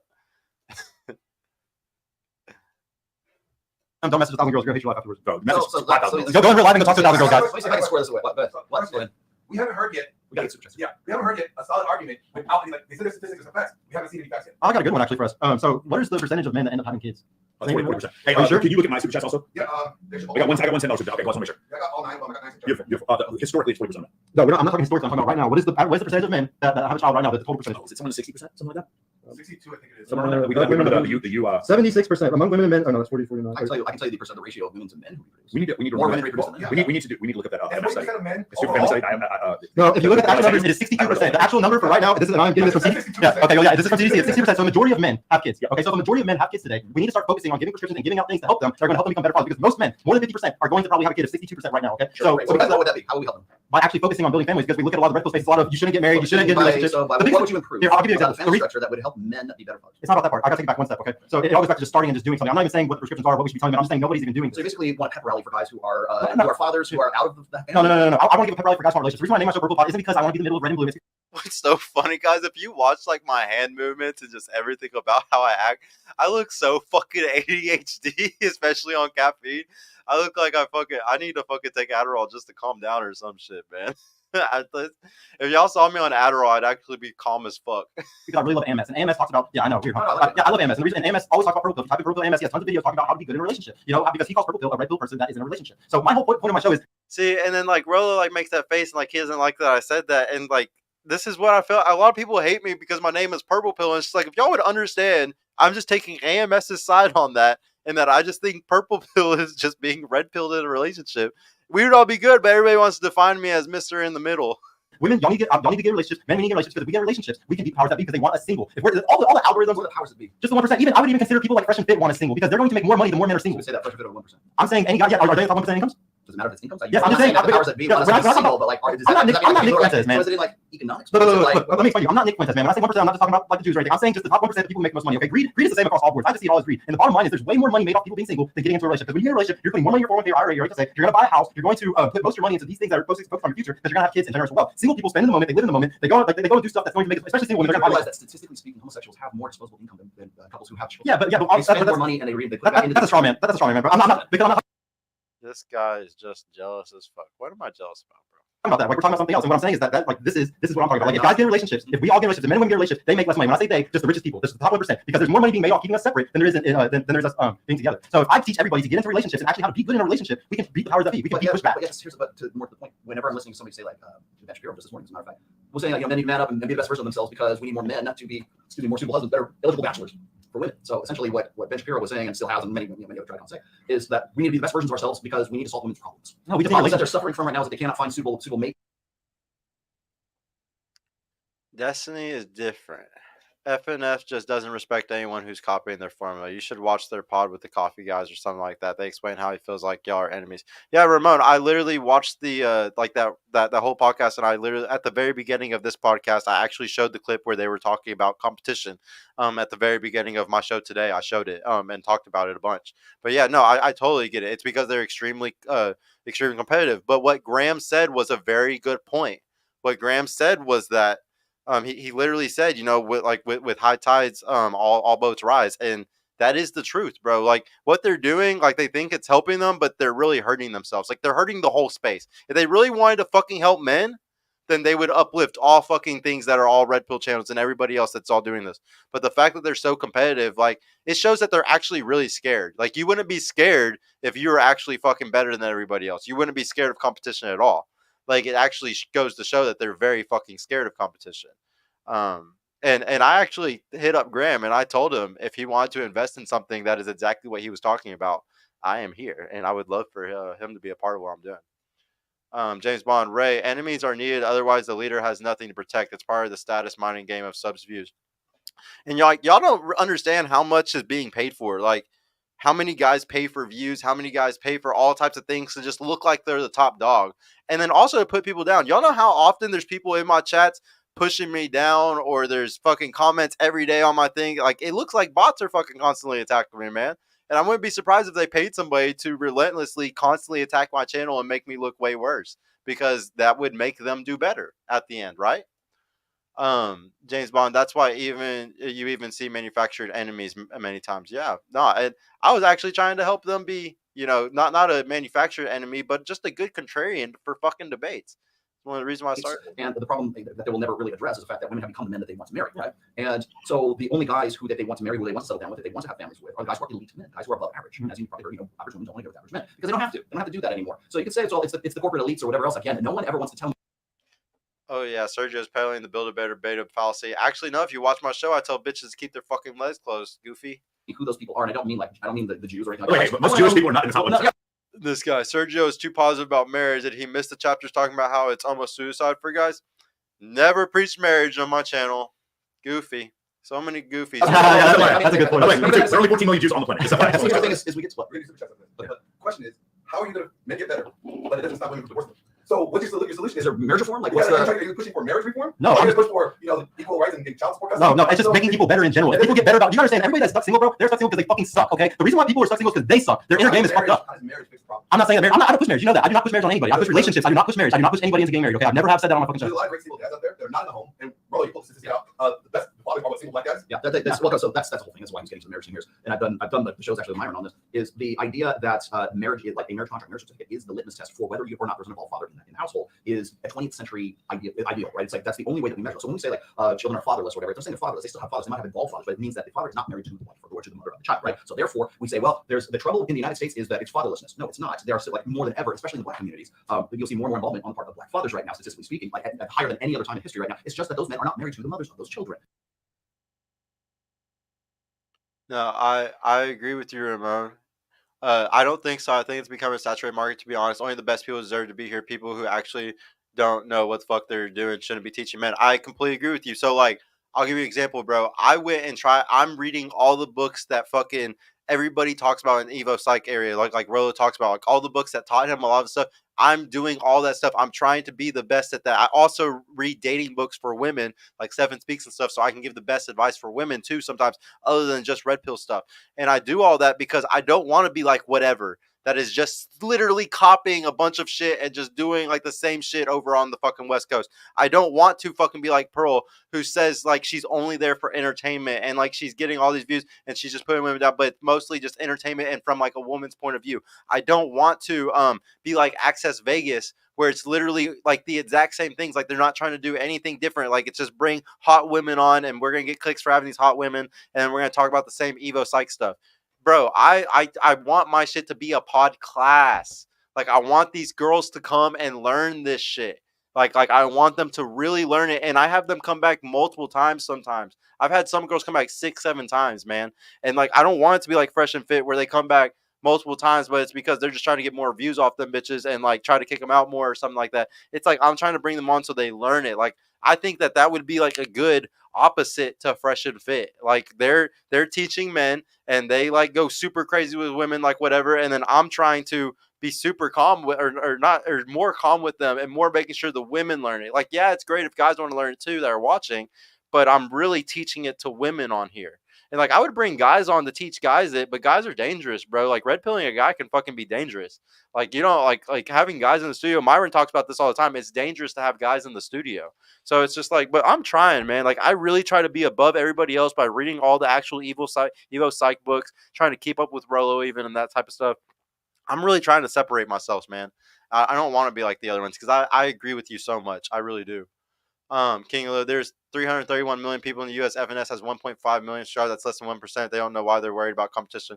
Yeah, and guys, like I bring this up all the time. Like the first time I ever saw red pill content was like 2 years ago, and it wasn't any other red pillar. It was this fucking kid named like TJ, bro. I think his name was like TJ the Realist on Instagram or something. This kid was a nobody, bro. He had like 5,000 people following him on Instagram or something. I saw a random video of him on World Star of him talking shit about women, like a little fucking video, and he's just a young kid that was in the army, like just talking shit about women.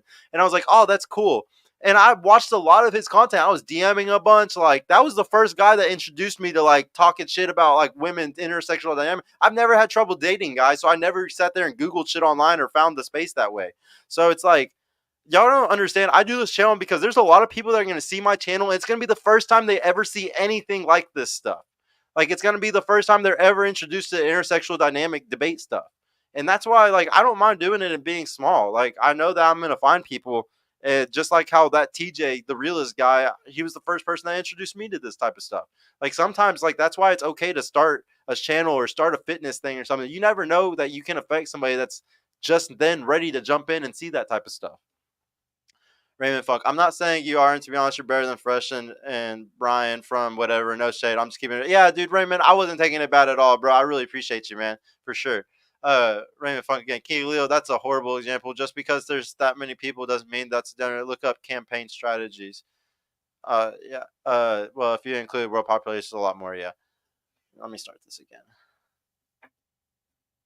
So do we say that they're lacking a father? The only time we have a problem with a child not having a father is when that child is a criminal or has a drug, has suicide, if there's some sort of social, antisocial behavior from that child. First thing we say is, oh, must have been that fucked up single mother that you have. No, we say it's got to be the dad. Where's the father? Where's the dad in all of this? And we're gonna foist that responsibility back on that father. Now, the problem that you're always going to run into, whether you want to have a pep rally for guys or you have some sort of concrete plan, is that you will never be able to affect any of that until you can reinstate male authority. And until that happens, everything's. And that's what I do on my show, though. I teach them the different things, just like K2's World, do you know what's pathetic? Guys wasting hours and hours of their lives listening to dudes grift off of dateless dudes. The irony in this fucking comment, man. The irony. everybody talks about like the long-term dating strategy being different, and I explain to them, you can end up with a top 10% guy. He's an alpha. I give the same description as what Myron says. You know, if you're gonna sleep with him fast, you need to also, you know, provide value in some way with his business, in his life somehow, and you can maybe lock down that alpha. Maybe if you're that girl and you do everything right. So like I explain to them. And Malevo Suave, you're right, bro. I was nervous to meet fucking Rollo, man. He's a big deal to me. For sure. I definitely was probably a little bit nervous. You can do that, or you can do the way most women do, and they go into a relationship where it's in their frame and they have control, and that's the best long-term strategy for her to have a beta provider and a guy that's going to be there in the long term, not run away after the kids and stuff like that. And I explain both of them. I say, look, weigh your options. You can either go for the 90% guy or the 80% guy that's normal, and you're going to have the frame, and you know it's going to be all how you want it, or you can keep chasing, you keep fucking get digmatized, and then you can try to fix those guys. So one of the things you say, we'll get super second. One of the things you were saying is like, you know, you want to encourage guys to be the best versions of themselves. Everyone from Rich Cooper to, you know, Ty Lopez to fucking, Tony Robbins to Gary Vee to BBD to everybody says exactly the same fucking thing. You know what they don't have? They don't have any concrete plan. They don't want to talk about it. They want to have a pep rally. That's why I call it a pep rally, because it's just success porn. It's just motivational fucking posters on the fucking wall with no. So if I give them a prescription of where to go find girls that aren't fucked up yet, then I'm not doing it. I'm doing it right. I'm not doing a pep rally. I'm telling them where to go. You know where the fucking magical city is. I do. I fucking do, man. The thing is, let me get back to the fuck girl tier list. Okay, because we're talking about that. The girls at the A tier of the fuck girls. The reason why I'm saying tier list is because in the gaming world, it's S tier, A tier, B tier, C tier. At the S tier, that's the most hardcore character, the best in the game. So like the girls OnlyFans, the girls with 100,000 followers on Instagram. Look at this fucking incel, dude.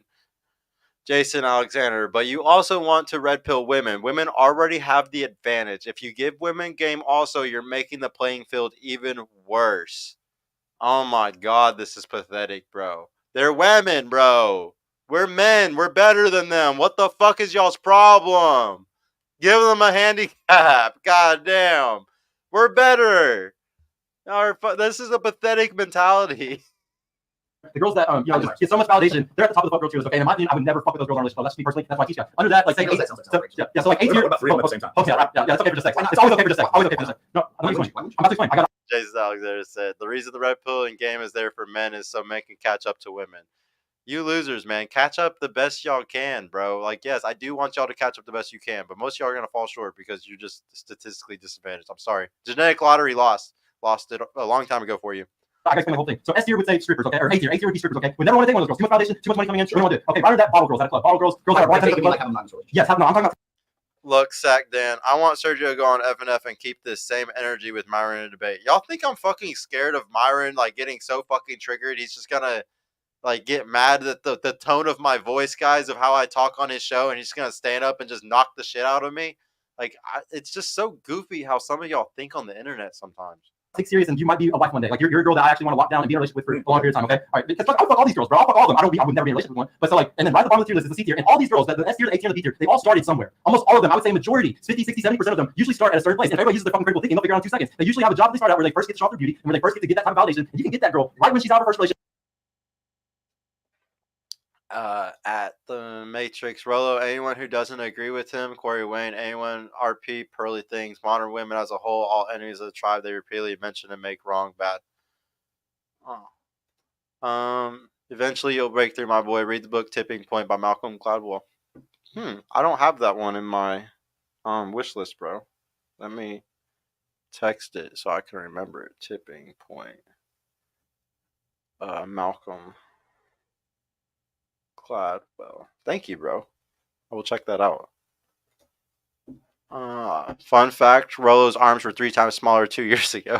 Yeah, but I mean, TRT does amazing things, bro. Have a good one, my boy. Yeah, thank you, Raymond. I really appreciate your support, bro. Seriously, I really appreciate it. Right when she got her second relationship out of high school, So I you think can that hear their them secret place is Hooters. Yes, exactly. That's It's where restaurants. It's just restaurants in general. Hooters. All of them. Guys, All really? Yeah. You sit at the bar and you sit there and you become friends with Hey, the that's not wrong. That's what mine was. Mine started at Hooters. No, I'm not wrong. I know I'm not wrong. I know tons of girls like this. Patty was at fucking Twin Peaks. Guys, Exactly.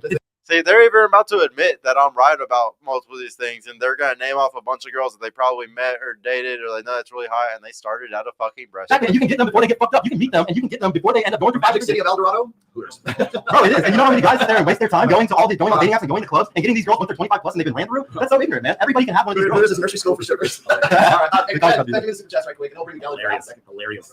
Yeah. All right, Supers, here we go. Hey, baby, we're going to Hooters later. We're Go going to to go. Hooters. Hey, I got a new job at the restaurant. Where? Hooters. Hey, if y'all want to go filter through all the ugly girls on fucking dating apps, y'all, and all the fucking girls at the club, go for it, man. You want to filter them? I will filter young, beautiful women that haven't been ran through yet all day long. Y'all can do that. Okay, see him. How many times will Rollo use the word douche nozzle in the stream? I only use it once. If you said once, you win the $10 from your friend. All right. Rollo makes me feel so good. I want to rock and roll and have my woman with Ass with snow coke. a snowflake. Oh, he wants to do coke off her ass. There Yeah. you go. Okay. Oh, you must be All right. Thank you, Nikki Six. Next one. Rollo, thoughts on women who give sex. Sex. Can you spell sex, dog? I know what sex is. Expecting provisions, relationships, and when they don't, the harm they can cause. Okay. Which one's? Thoughts on women who give sex. I know what you're saying. So like transactional. you have sex early on, and then immediately she wants things from you, and they can cause harm. I mean, of course, so something maybe like a essay, If the accusation. chick is having sex with you to get something out of it, you're having transactional sex in the first place. Let me say something real quick. Film everything, screenshot everything. That's what I would tell you. Like those people. I don't mean have a camera in your bedroom that that maybe crossing the line, but like I would have cameras of her agreeably walking into your apartment, having a good time, walking out, give her a little hug and a kiss on the way out. Text messages where you're like, hey, let's meet up again. Screenshot those text messages. So all of a sudden she wants to change the narrative. Everything. Document everything. Number one, stop snitching on yourself. Number two, film and screenshot everything. You have to be a lawyer. You have to be litigious about your sex life. Okay, what's the next one? Every head must. This guy Carl says Sergio's never spun plates. More than y'all most red pillars will ever have, sadly. Plus bow, and every tongue must confess. Rollo will be a legend for waking up men. Okay, so for the dude in white, you don't. That's And they weren't fat bitches, you fucking weirdos. Sergio. Use property. You don't like his info because you don't want other men to win. I want to fight this. It's like okay. So whenever I should probably clarify this in the beginning. It's like whenever we have like discussion, this isn't a debate. This is just two guys fucking disagreeing or something. We could do it at the bar. A real formalized debate is like something you see on the Senate floor. I thought this was funny that this guy had said too, and I'd watched this earlier. Sergio does understand that the waitresses all meet up after closing our local watering hole and get ran through, usually by a few cooks, bartender, and busboys, right? No, that's very not true. They actually treat the busboys and so. I mean, don't get me wrong. There are the girls there that are the hoes that do fuck with those guys, but they're the lowest tier girls at the restaurants, bro. Like they're like if any of the Hooters girls are fucking with like the busboys or like any of the guys that like the cooks or anything, they're literally like usually the really ugly ones, like the really skinny or just weird looking like girls. Like seriously, like they're the bottom of the tier there, man. Like the whole point of going there is to like filter easier and have like a higher number to like filter through, so you get to like choose like the pretty ones that you want, not just the pretty ones that like are coming to you. Like you get a good choice. Right? Okay, time and all that stuff. So if anybody's ever been to like no class debate, has ever taken like debate team, is on debate team in college or whatever, you know that this is not debate. This is bullshit. Yeah, we could have done this at the bar. So that's number one. Number two is that the red pill is still a process. You at least took up the fucking gauntlet, which is more than I can say for the rest of these sons of bitches. Who wants to, like I say, if you have a problem with me, come and shit the balls. You get a second person, by the way. It was like Gary the numbers guy was our initial guy. Said, I'll come down there and I'll debate fucking numerology and astrology with you. And we're like, you know what? That's the offers on the table for anybody, by the way. And so you're the second person. I've been saying this since October. But as far as like the red pill is concerned, it's still a process. It's a praxeology. It's not written in fucking pen and on some holy tablet brought down from Mount Sinai. It is written in pencil. I still use an eraser when something. This actually brings up one of my biggest points I want to bring up with you is that if it is a practice, I'm all about science, bro. I love how science. I'm very emergent. I hate static. I'm totally against being static in reality. You got to be emergent. The universe is emergent. Nature is emergent. You got to stick with it. And the thing is, if that was true, what I would expect from you is a book next year titled The Rational Male, Volume 1. And in that Volume 1, it's all the changes for this year. And then 2, 3, 5 years later, Volume 2 comes out. So like, and it's because you want the DSM for yeah. Well, just the thing is, we know it's going to change. We know that as time goes on, there's certain things that might need to be taken out. There's certain things that might need to be added in. And that's all. Like I love the idea of bringing praxeology and stuff. I told this to Glenn months ago. I was like, I wish he had a volume that came out, every year, 5 years or something. Sorry. Yeah, the next one. You don't talk red pill. Women are going to. Oh, thanks. I could be more red pill if I just started writing that book and just constantly updating it every year or two with more intersexual dynamic stats as they come in and out every year. But yeah, I would be just too red pill guys, or like, trying to like invest in getting studies done and stuff, kind of like what Destiny was saying to do. No, that's just too much though. Actually proving points and shit. No, fuck that. So that are going to do they. Guys, one more time. Grammarly.com. Copy and paste your message into Grammarly.com. It will tell you when you don't conjugate your verbs. I don't know how this keeps happening. Like, I wanted to create the observe effect. Hypergamy doesn't reason women want that. Guys, write your messages out either on your messenger or on your notepad, and then copy and paste it into YouTube. This is getting crazy. I can't read anything you guys are writing. Always sticks to facts. Thank you, Sergio Salcido. Okay, next one. I agree, Jimmy Jack. Women are delusional. We prove that all the time. You're correct. Let's not complain too much, though. Excuse me. Purple pill is the future of the red pill. Guys, what? Excuse me. to get laid now, but they want to have families at some point in their life. That's my favorite quote by AMS. Is he always says we all go purple pill in the end. That's why I started my show, because I know we're all going to end up in relationships one day. So that's my show. Let me explain to you what the purple pill really is in my parlance, because I was right. In fact, I probably wrote this essay long before AMS came on the scene. And then he's gonna go on this whole rant about what purple pilling really is, you know, to him, you know, like what he sees as. And this is why he's gonna always hate me, is because I literally see purple pill as one thing, being red pill and being in a relationship, just like him. Like, I see him as purple pill. I see Michael as purple pill. I see any dude that's in a relationship that is also red pill aware, a smart man. Fucking Ryan Stone, all those motherfuckers, bro. They're all purple pill to me. But because I go by AMS's definition, not Rollo's definition, I'm about to be hated for the rest of my life.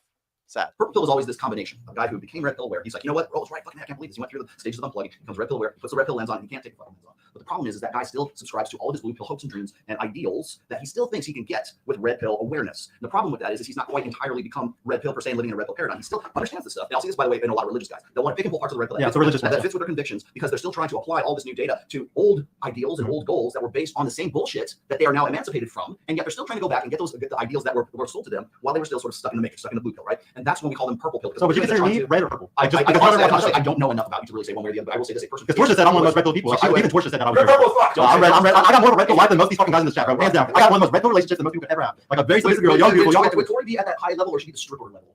Oh, which one would she? She would probably be.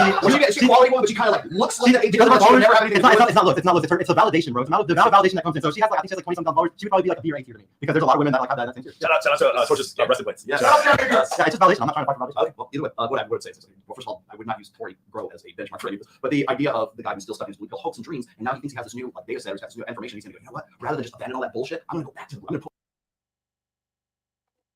James Bond. What do you mean? You just proved what I'm saying. You don't agree equals automatically you're wrong. Explain, please. I don't know what you're talking about. Give me a little bit more of a AT than me.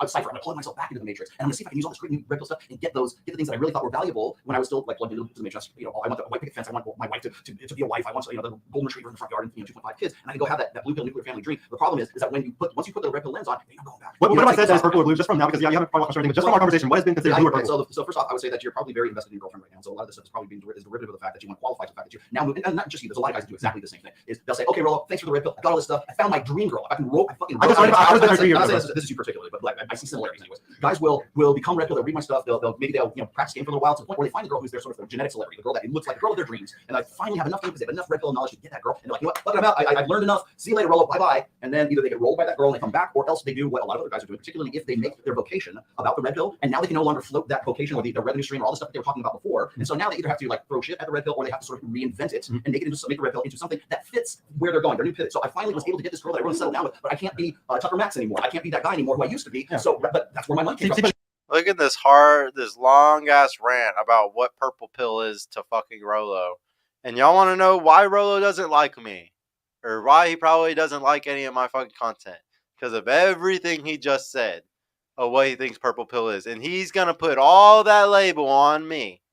He's going to say Sergio is everything I just said because he calls himself purple pill. Regardless of what I said about AMS, regardless about how purple pill to me is being red pill in a relationship, everything he just said is what I will be judged on for the rest of my life, guys. She wouldn't have anything to do with me if I didn't have the revenue from being the incorrigible bad boy and wrote all these books about it. And now I have to be suddenly turned into the responsible adult, the good dad, the good husband, the good churchgoer, whatever it is, the good, the guy who's got his business down on point. And you know what? That guy's fucking bull. I get what you're saying, James Bond. Rollo didn't agree with you, therefore you are wrong. That's what he does to create anyways he does. Yeah, so I guess I'm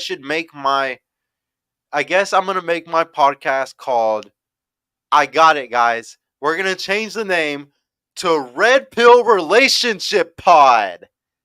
Yeah, Red Pill Relationship Pod. Because then he can't say I'm purple pill no more.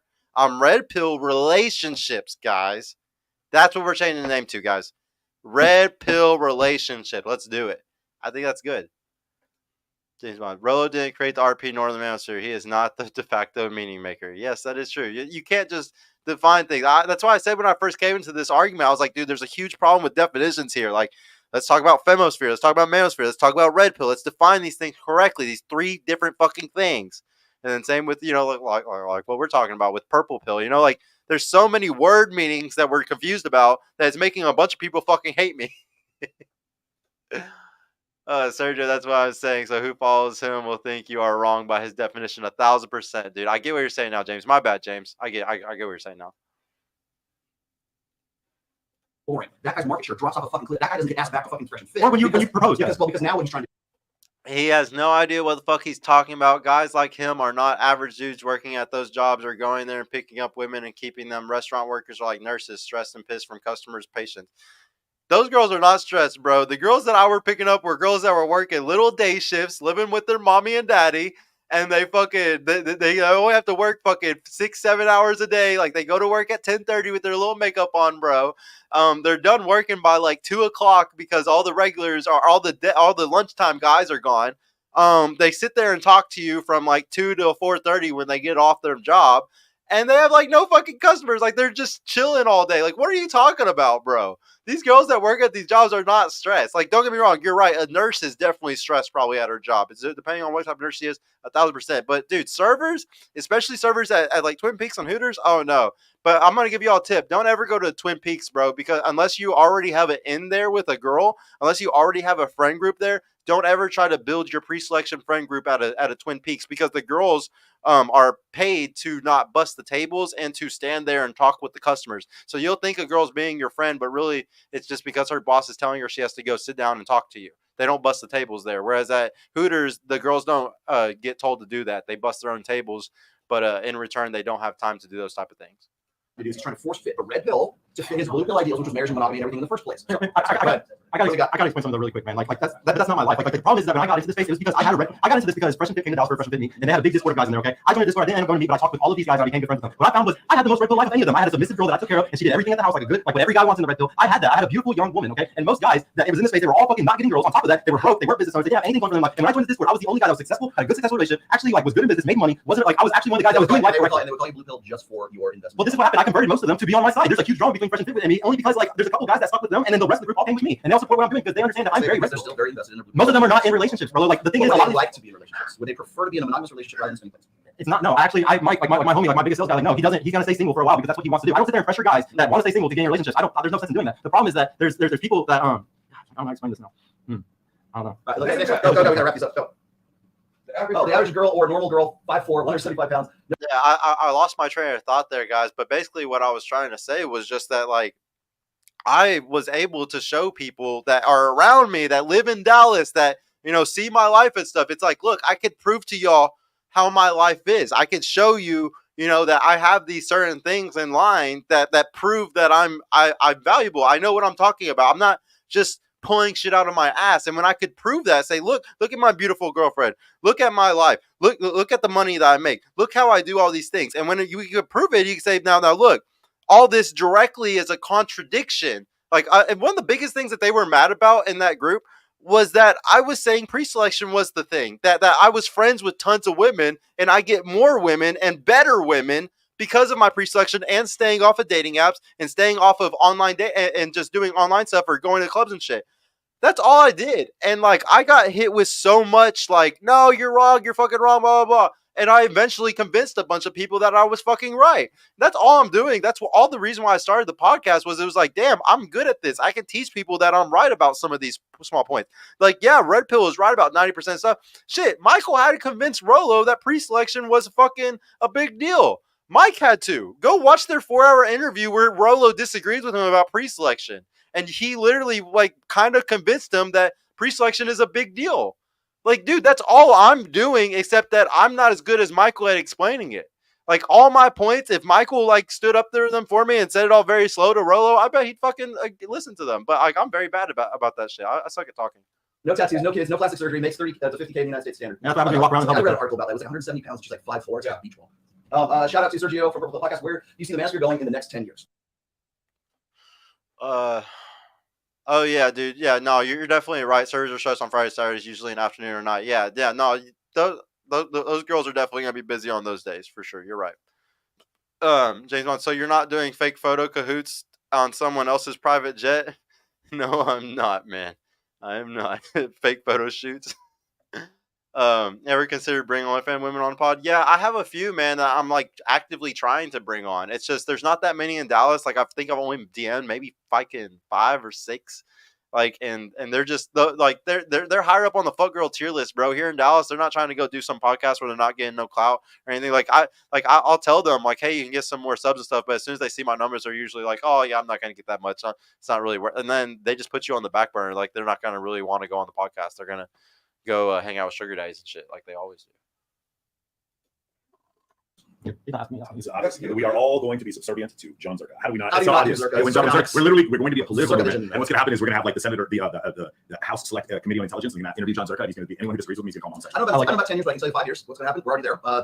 Officially, the manosphere is unrecognizable. Second of all, we are in a political election cycle right now, like I said we would be. And everybody who made a handsome profit off of the manosphere is now pivoting to social issues and the culture war, and they will continue to do that until this November of 2024, and then right around springtime of 2025, you'll see all these sons of bitches come back, and now they want to be the next Fresh and Fit, and they want to start talking about intersexual dynamics, because that will always have some sort of shelf life. Because it doesn't matter if you're divorced, single, young, old, getting sex, virgin, not virgin, asexual, whatever. Everybody wants to talk about their fucking sex lives. It will always be popular, and there will always be an audience for it. It will change, but everybody's going to go through the cycle where they'll go and talk about something else, because that's where the money is, and then the grifters and the hacks will once again come back into the manosphere probably mid-2025. That's where I see it going. Those percentages of men with children are skewed because it includes all generations: Boomers, Gen X, Gen Y, Gen Z. We should be observing Gen Y and Gen Z. That's when the numbers get thrown off. Yeah. Okay. Next. Michael, please get better audio equipment. Oh, sure. I'll get right on that. Working on it. I'll get right on that. You can show the fucked up one, bro. I like when people talk shit to me. Neil Strauss went from single to married, and then back to divorce again, by the way. Keep going. Come on, Mike and Rollo. You guys know Sergio is fraudulent. Look how he brags. Look at his posture and how he carries himself. Look how he dresses. No swag, no charisma, or probably can't fight either. I don't know, man. Bitch, pull up, guys. Pull up, bitch. Pull up, guys. I'll take your fucking bitch too. Guys that don't look like they can fight, but they're kind of like wiry and like they've been like lifting. They've been working in the fields for a long time. Those guys don't fuck with you. Yeah, this is all fake. I can't even bench press 135 pounds. It's all fake. It's all fake. Yes, you just take a pill and muscles magically go. That's how it works. Arms. He ain't no idea what the fuck he's talking about. He no idea. Okay, should I say that? No, guys like him are not average dudes working at those jobs or going there and picking up women and keeping them.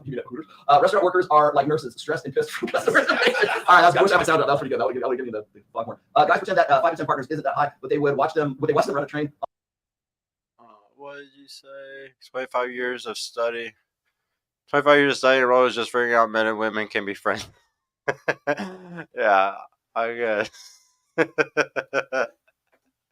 Under all at once, they get upset. Makes sense. Well, I don't know, man. We might be leaning. So what is it? What is it? She's only had one sexual encounter when it was with 10 guys. No, y'all want to know why the RP space is so messed up? That's why, guys. The fact that mate choice copying and like all these like technical terms for like all that stuff has been around for probably 20 fucking years, and it's just now getting into the space because of Michael Sartain. It's just now getting out. That's y'all want to know why the space is so messed up? That's why. Doris Law said, Sergio doesn't even believe in going to the gym and working out. He would get wrecked. Man, I say, guys, you need to go do that shit. But I'm a skinny dude that doesn't have trouble getting pussy like you fucking losers. So I've never had to. I'm doing it now just for marketing purposes. I'm literally about to go to the gym and try so hard to get all my muscles and everything just for marketing to you fucking dorks online. Like, you know how gay that is? That I'm about to start going and getting muscles just to make other men happy? That sounds gay as fuck, bro.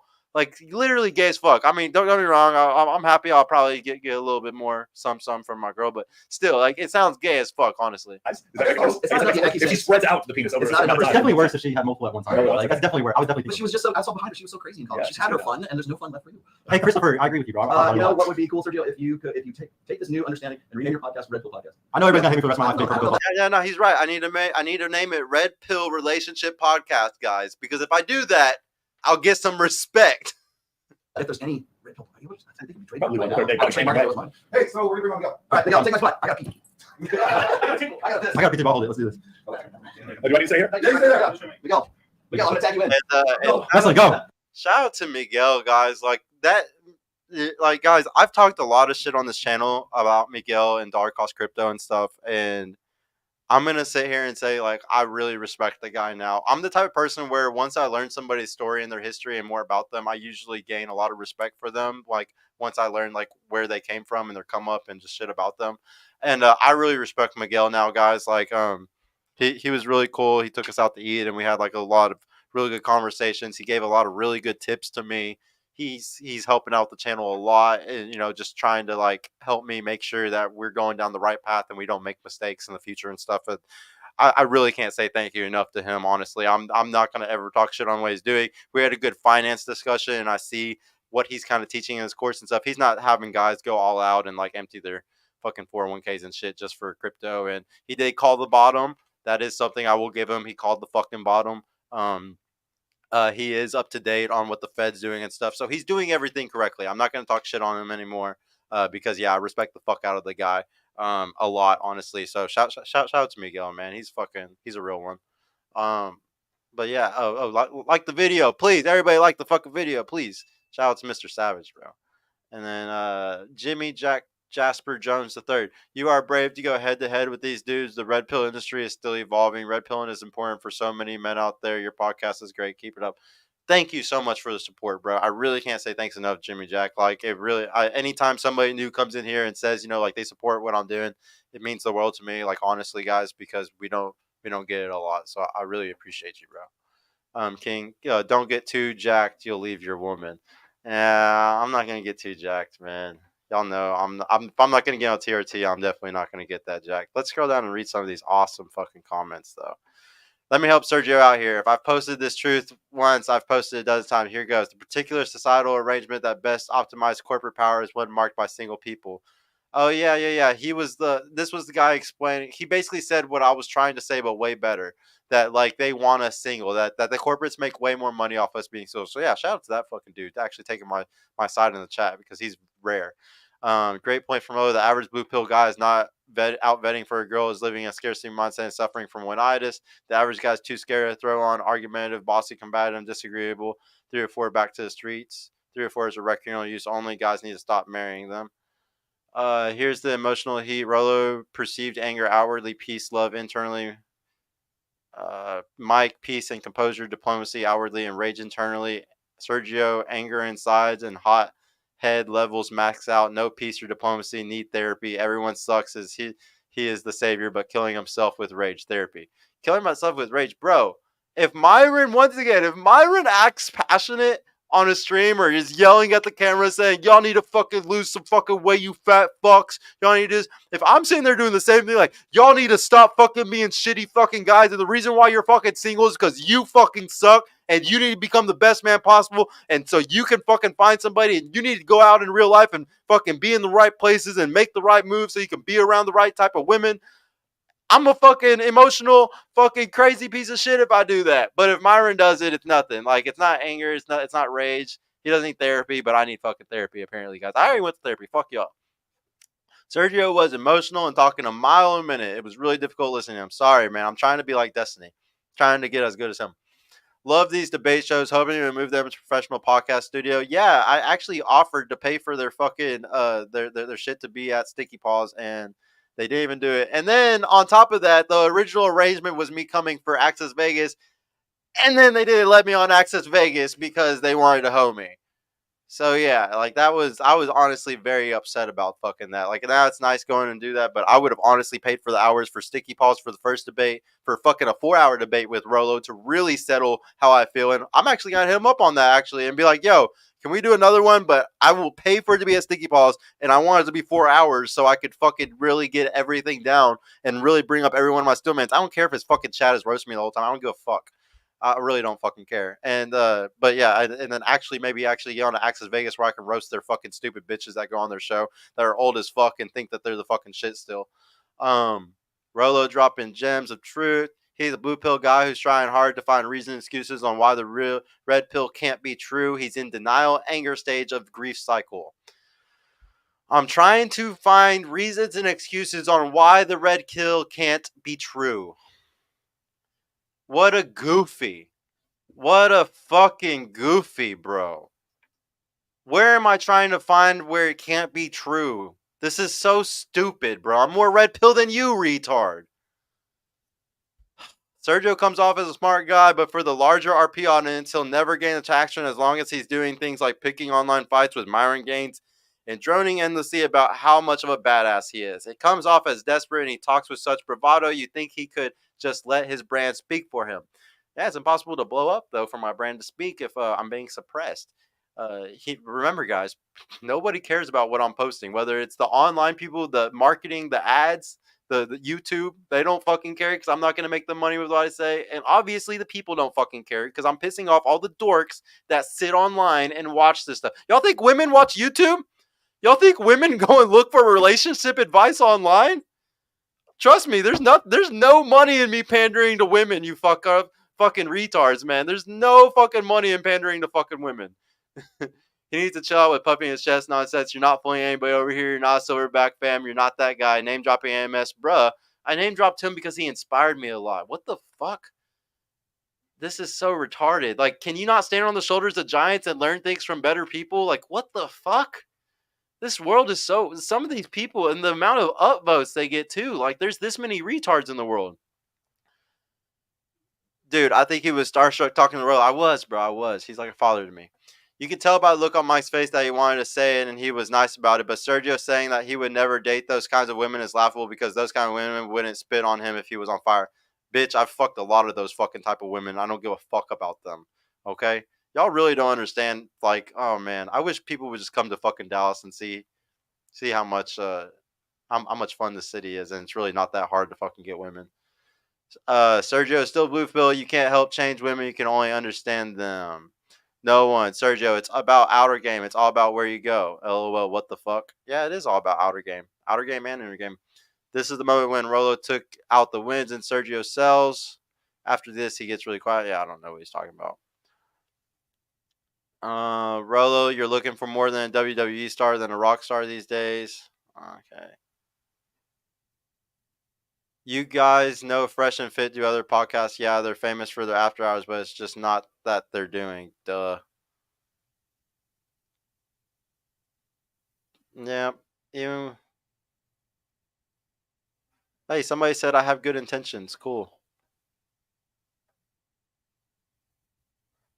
LOL at the beginning. Rollo doesn't need to make guides for women to learn about Red Pill. If you teach how to rob a bank to criminals, why would you need to make another video for the cops if they don't have to watch the goddamn same video? If women want to understand men and Red Pill, just read the Rational Male or dive into RP content. Also, women don't need to be helped since they're being empowered of nothing since the 70s. Once again, I never told Rollo to write a book for a woman. Why did he just automatically assume I'm telling him to write something for women? I was asking him why it was gatekept and why I get roasted so bad by the community. Why is your community, why is the Red Pill community so toxic towards women learning it? Shit's so funny. The fact is, Sergio is way too young to be talking about this stuff. You can tell the energy levels between the three guys. I'm too young, bro. Fucking Myron is a year older than me, and I have more relationship, more living with women advice, different women. I have more relationship, actual experience of living with women, I guarantee you, than Myron and fucking Rollo. I have literally had serious relationships with 4 different fucking girls living with them. 4. Like, living for years. Like, experiencing, like, life every day with them and stuff. Me paying all the bills and shit. TradCon shit. I've experienced it multiple times. I literally have more experience than most of these fucking people out here. Hands down. I know I do. I know I do. Even when I was younger, none of my friends lived with their girlfriends until they were like fucking 25 or something. Everybody was broke in my age bracket. I literally have so much experience to give to teach the people my age and younger. When y'all listen to these people that are giving advice that's either bad advice because they sucked at dating, like Myron, or they're fucking the type of advice that worked fucking 20, 30 years ago for people like Rollo. It doesn't make fucking sense. If you're... To explain Sergio to everyone, he's stuck at the beginning stages of RP. He says the pill, he acknowledges it, but he doesn't want to swallow the bitterness of reality. Motherfucker, I am more in it than you will ever fucking be, dude. Like, y'all make it seem like to be Red Pill is to be single. The only way you could be Red Pill is to also not be in an LTR. If you're in an LTR, you can't be Red Pill. Because you're obviously blue pill if you have a woman. There's no way she's submissive because I'm skinny. There's no way she's in my frame, bro. No way, because there's like this guy. If he's skinnier than me, there's no way he's successful with women. Y'all are in full gym cells in full cope after this fucking debate, bro. Gym cells in full cope. AMS got it wrong with the purple pill means you're in a relationship. I didn't know that there was only one definition to it, bro. Who knew that AMS has fucking... I thought AMS has more subs than Rollo. Does that matter at all? Does that matter at all? That, like, doesn't that not mean that maybe AMS's definition is better than Rollo's because AMS has more subs? Oh man. Some of Sergio's points are exactly what I expect to come out of a female. Why can't we teach women the red pill? It's due to the observer effect, as well as the fact that women hate being told the game and just want to play it. It comes back to the whole prioritization of emotions over logic. It's almost as if men can do the same stupid fucking thing sometimes. And some guys can't learn the red pill either because of their fucking emotions. And they are too emotional. Huh. Ironic. Sergio does not understand the fundamental truth, hence his "it's about how you say it" statement. Sergio having it, yeah, no, it is about how you fucking say it. If you say it like a dork, you're a dork, dude. Sergio having an issue with Myra's perception of 50 bodies is hilarious when anyone with a brain can understand it's not about the number, but rather the understanding. If they can't understand on their own, it doesn't matter because this exact thing has been explained by Myron. You know what's crazy, bro? I'm above the 50 number. I promise you it didn't give me more explaining. I understood women pretty well after about 20. Like, I can tell you right now, I stopped getting finessed after about 2022. Like, I remember the fucking girl where I, like, had, like, a fucking wake-up call. Like, I remember, I was, like, 26 years old. I remember it like the back of my hand. And it was, like, the biggest wake-up moment in my life, and it was, like, everything made sense again after that. It was, like, I understand all this shit. I'm about to finesse the fuck out of these hoes because I understand everything now about how they're fucking doing this shit.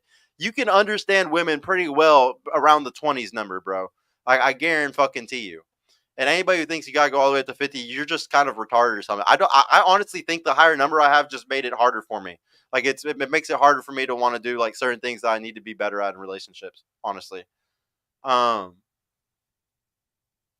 of talk about. Bro, this dude thinks teaching women is the best script. It is.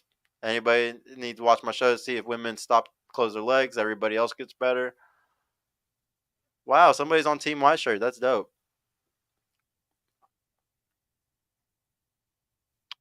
Mics are not on. He talks like Hafiz. I'll take that, I guess.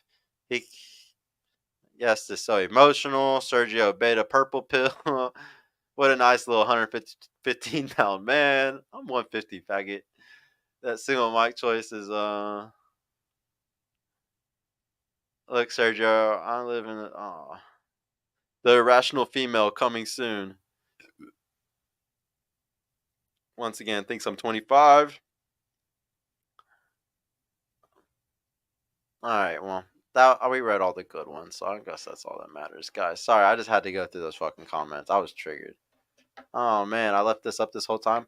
I could argue that Myron and Rollo get emotional when speaking. Yeah, they do, bro. Like, I mean, you can look at fucking them. Like, everybody gets like out of line and emotional sometimes. Like, Rollo kind of got emotional when Destiny was roasting him that one time over the video call. You know, it's like there's no such thing as being perfect. I think it's funny whenever we're all dudes and we're all trying to act like we have to be super unemotional, like stoic things all the time. I guess it's because we're in the manosphere and we're supposed to act like we're fucking the greatest and we're not supposed to ever be fucking wrong. But I actually brag about like having my like having my issues and my emotional issues. And see that's what's goofy about everybody else. I don't have to play that goofy shit. I can be honest. I can be like, oh no, I can be emotional sometimes. That's I just lean into my bullshit. A lot of these other motherfuckers, like, they're so scared of fucking saying those things. No, I'll lean into it, bro. Like, I like, there's, like, you want to know how much power is behind emotion? Fucking, like, one of my favorite verses, Jesus wept, guys. Jesus wept, all right? The strongest man to ever fucking live. He even fucking cried. It's not that big of a deal. Myron is trying to get Jail to help him in 29. JAL. I don't know who JAL is. James Bond? Huh. I don't know who that is. But nah, guys, thank y'all all so much for coming, guys. This night was fucking lit. I had fun. I honestly had fun. I know this was a long stream and it was kind of boring because it was just us watching this fucking video, but I really had to get this stuff off my chest and talk about it all because I felt like I got filibustered and fucking just goalposted the entire fucking time. Like, I feel like a lot of my hardcore steelmans like didn't ever get truly addressed and like really kind of like pushed and broke through, which I would have loved to see my steelmans get broken through, you know. And I still have so many more. I literally have a list of like 9, 10 more things. I might end up messaging him and seeing if like he'll do another thing with me, and like I'll pay for sticky paws and like I'll fly out there and like I just want to make sure that like they have been signing that they're gonna do all this shit, because I'm not flying all the way out there just to get told last minute that like I'm not going on Access Vegas and like all that stuff again. It's fucking lame. John Anthony Lifestyles, a dating coach. Oh, how crazy, because that's like the piece of shit guy that everybody hates now, from what I heard. Everybody hates John Anthony Lifestyles and stuff. So yeah, that's really crazy, bro. I'm so new to all this fucking shit, so I don't even know all the PUA stuff. But no, I really appreciate everybody for coming, guys. Like, seriously, everyone that's watching. I will see y'all on Wednesday. We're gonna have a fucking fire show. We'll have all the ladies back again. I really appreciate everybody. Hopefully Wednesday will be really good, because I'm gonna come with some new stuff. So I want to really make this a pod class for everyone. But yeah, I will see y'all on Wednesday, guys. Thank y'all so much, and peace the fuck out.